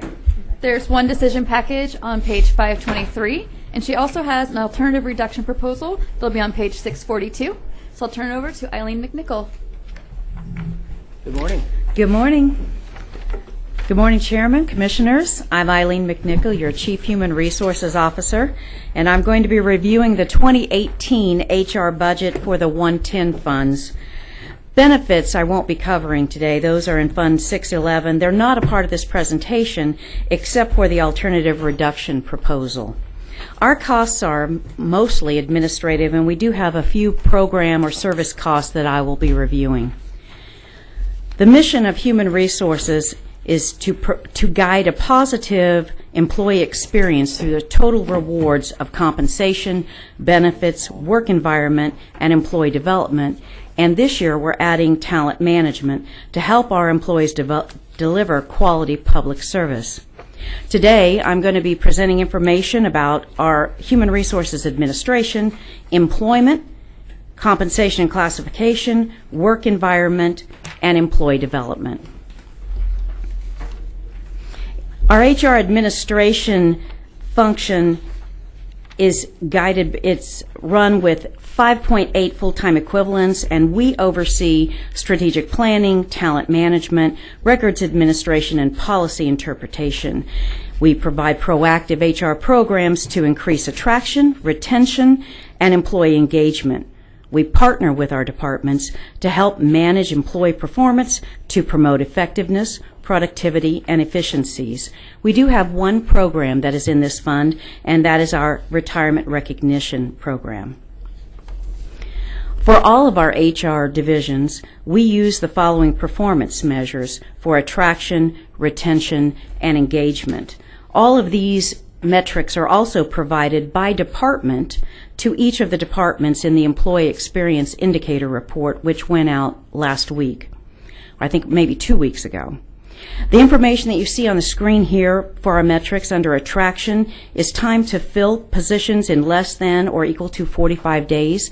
And in 2016, 70% of our positions were filled in less than or equal to 45 days. Our first offer acceptance rate was 95%. And under our metrics for retention, our voluntary turnover was 13.5% in 2016. Our retention of new hires was 71.4%. Our retention of the rest of our employees was 86.7%.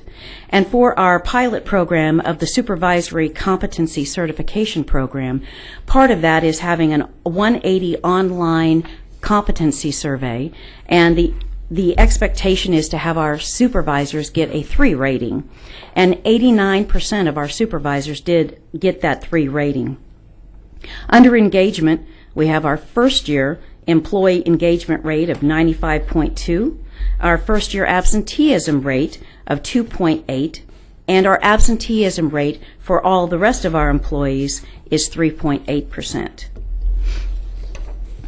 For our employment division, that is administrated with 2.25 full-time equivalents, and they oversee a consistent and compliant employment process by improving our ability to attract, hire, and retain a diverse and highly qualified workforce and reducing legal exposure. We also have 2 programs in this division, and those are the background checks, our drug screening, and pre-employment testing, and job fairs and recruitment events. Our compensation division helps guide a positive employee experience through attraction and retention services that provide guidance, accuracy, and objectivity. That administration of 2 full-time equivalents oversees our compensation services and our staffing table management. We provide a compensation plan that attracts well-qualified applicants and retains our highly competent employees. Our pay structure is regularly reviewed and audited for compliance and viability, promoting equity throughout the organization. Our work environment division is administered by 3 full-time equivalents, and they oversee employee relations, the Employee Experience Indicator Report with program development, FML, and ADA. That is for compliance and also policy maintenance. We're working to help develop and support healthy and compliant and motivating work environments that improve the employee-employer relationship, resulting in enhanced services for our citizens by reducing turnover and increasing our employee engagement. We also have one program in work environment, and that's our employee recognition program. Our employee development division guides a positive employee experience through training programs that inspire, engage, and help our employees achieve success. It is administered by 2 full-time equivalents, and they oversee various training programs that provide employee development and professional growth, helping to enhance our employee skill set needed to ensure competence in delivering quality public services increasing our overall effectiveness and efficiency of county employees. We also have 3 programs in the Employee Development Division, and that's New Employee Orientation, our outside training classes, and Employee Assistance Program. We do have one decision package, and this is our training management software. Now, training management software is a critical tool for providing an efficient and effective employee development program, allowing for electronic enrollment and tracking courses taking and classes that are going to be pending. We do have to replace our current talent management software because it's antiquated and it's no longer supported by the developer. It is starting to die. Parts of it are no longer working, and we have identified an affordable option. It's a program called Moodle, Moodle, and that's a public domain program that's cloud-based, but it is supported by a third party that helps host users on that public domain software. We looked at a number of different options. There was one option with SAP, but it was extremely expensive. And we are currently in the RFP process trying to decide which vendor we want to use. When we did some pricing estimates for this, it looked like it would cost $7,200 a year. And for the first year, there could be potentially another $2,000 for training. And we, like I said, we are still in the RFP process for this. Luckily, our talent management software is still surviving, but as I said, it is starting to dysfunction. I'm requesting only $5,000 in a decision package to help with the ongoing funding of our talent management software. I believe that I can incorporate the other costs with our existing budget, but I fall about $5,000 short on a regular basis. My concern would be if we don't get this funding, then I would have to look at cutting other programs, possibly more of our external trainers. Right now, they only do 25% of the training that we do anyway, or cutting further with our employee recognition program. So that is why I'm requesting a $5,000 decision package. We also have one alternative reduction proposal, and this is to discontinue providing our opt-out benefits. Our opt-out programs, not ours, but opt-out programs are designed to incentivize employees with large payments, typically $1,000 or $3,000 annually, to not take the employer's provided health coverage. And that's not the way our program's designed. With our program, an employee receives $11.53 a pay period for health insurance to opt out. Now, single coverage under our program is only $11.24 a pay period. If someone wants to opt out of our dental, they would receive $1.92 a pay period, or almost $50 annually, and the single coverage for dental is $2.94.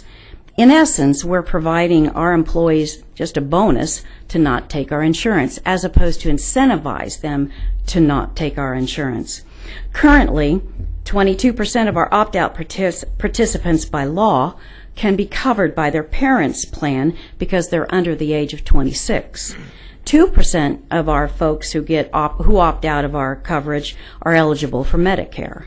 And there have also been employees who are married to each other where one employee takes the coverage and the other one takes the opt-out, which makes no sense.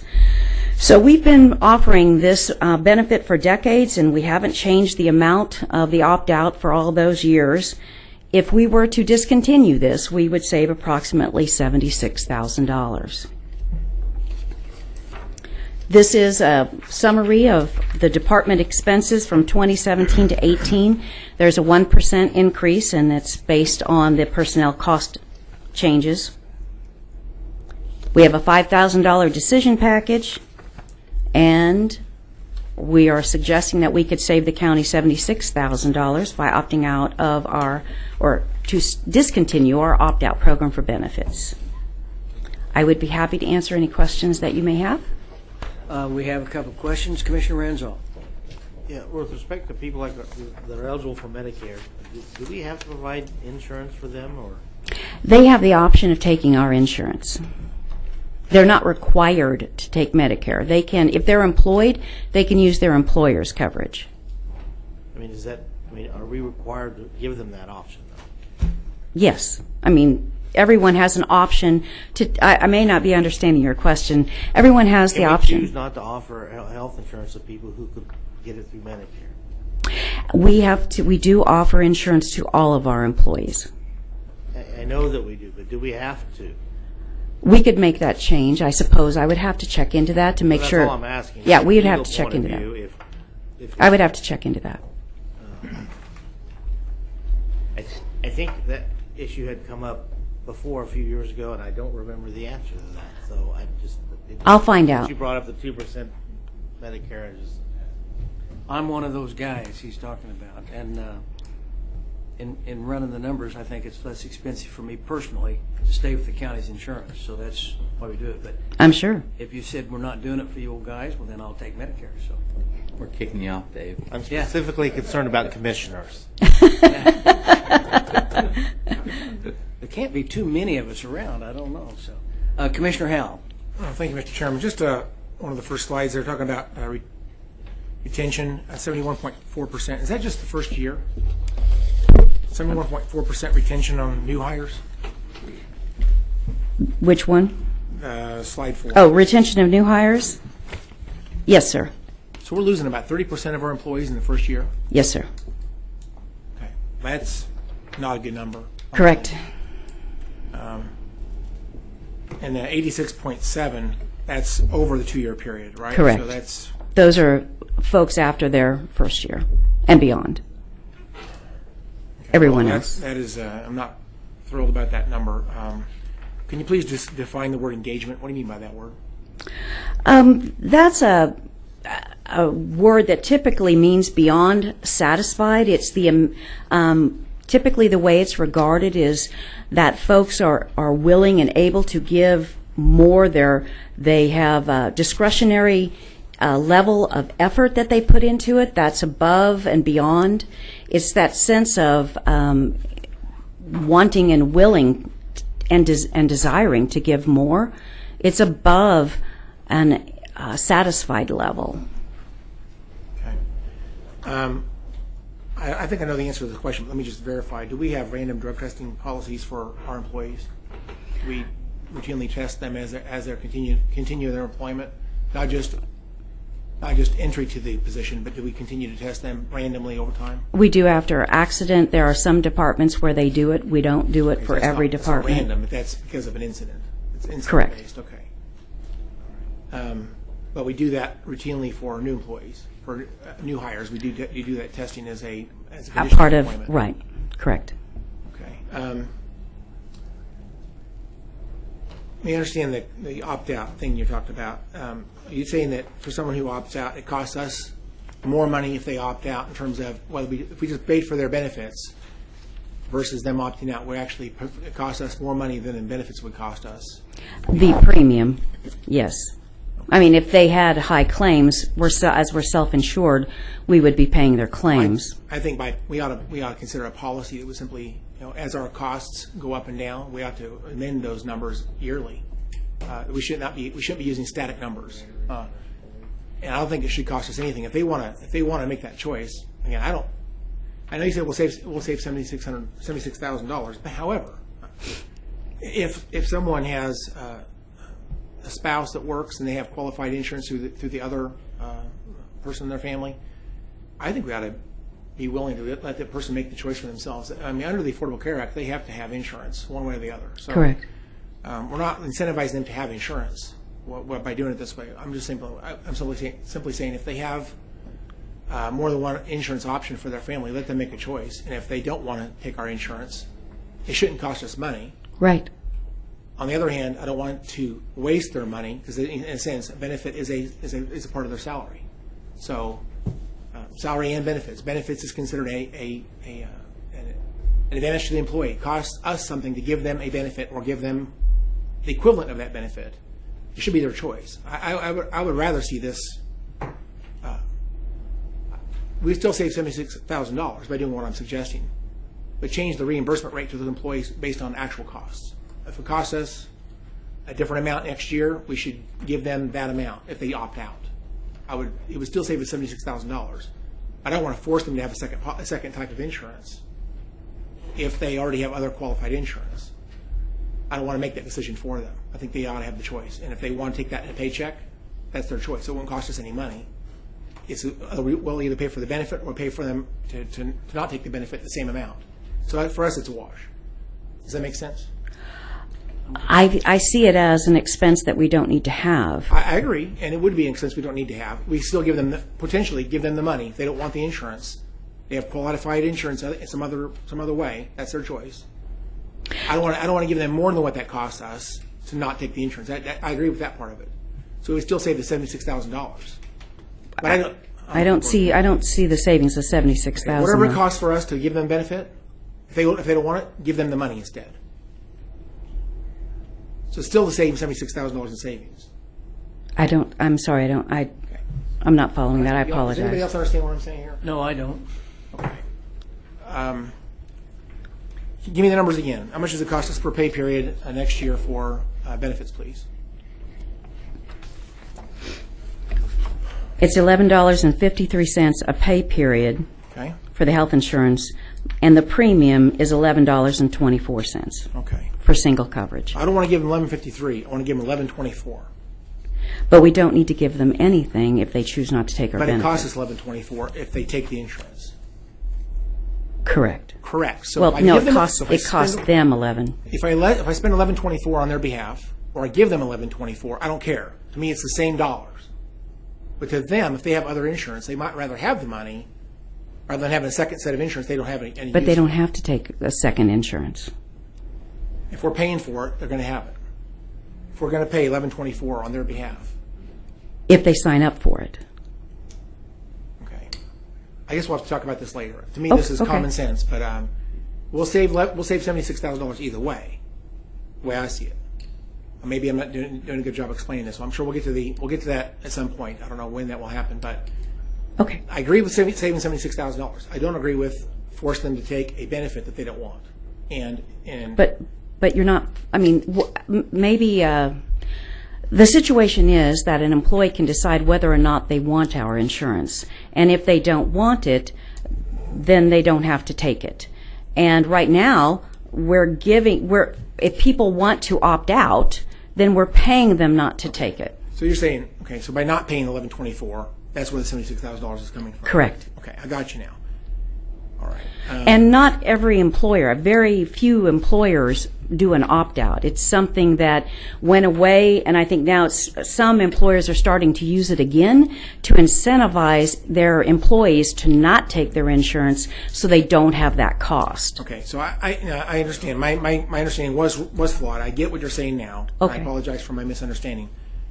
I guess I would say that I'm not so sure I agree with the idea of changing this program the way we're talking about. I do think we ought to change the numbers to be exactly what it would cost us should they take the benefit. I don't think we should give them more than what the benefit would cost the county. So in this case, $11.24 would be their choice. Either you want the benefit, and if you don't want the benefit, we'll give you the cash. I think that would be a great way for us to do this, but I don't think we should give them more than what the benefit would cost. So.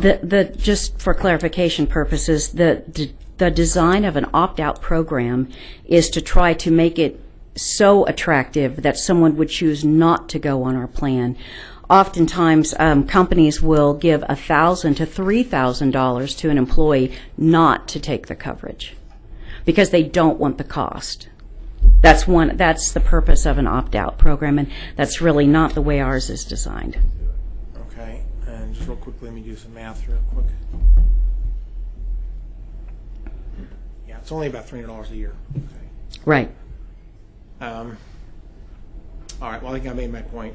I'm not so sure I agree with the idea of not giving that employee the choice, and I think that if they want the money, I'm okay with giving them the money. If they want the benefit, I'm okay with that as well. I don't think it should cost us any more with whatever their choice is, but in terms of not giving them a benefit and not giving them a financial equivalent, to me, is not fair to that employee, but it's just the way I see it. Never mind.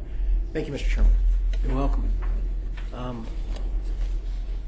Okay, I guess we can discuss the merits of this at some time. I don't want to just get into a debate, but we have a benefit and you don't want it, I'm happy with that. But Right. I'm not going to pay you not to take it.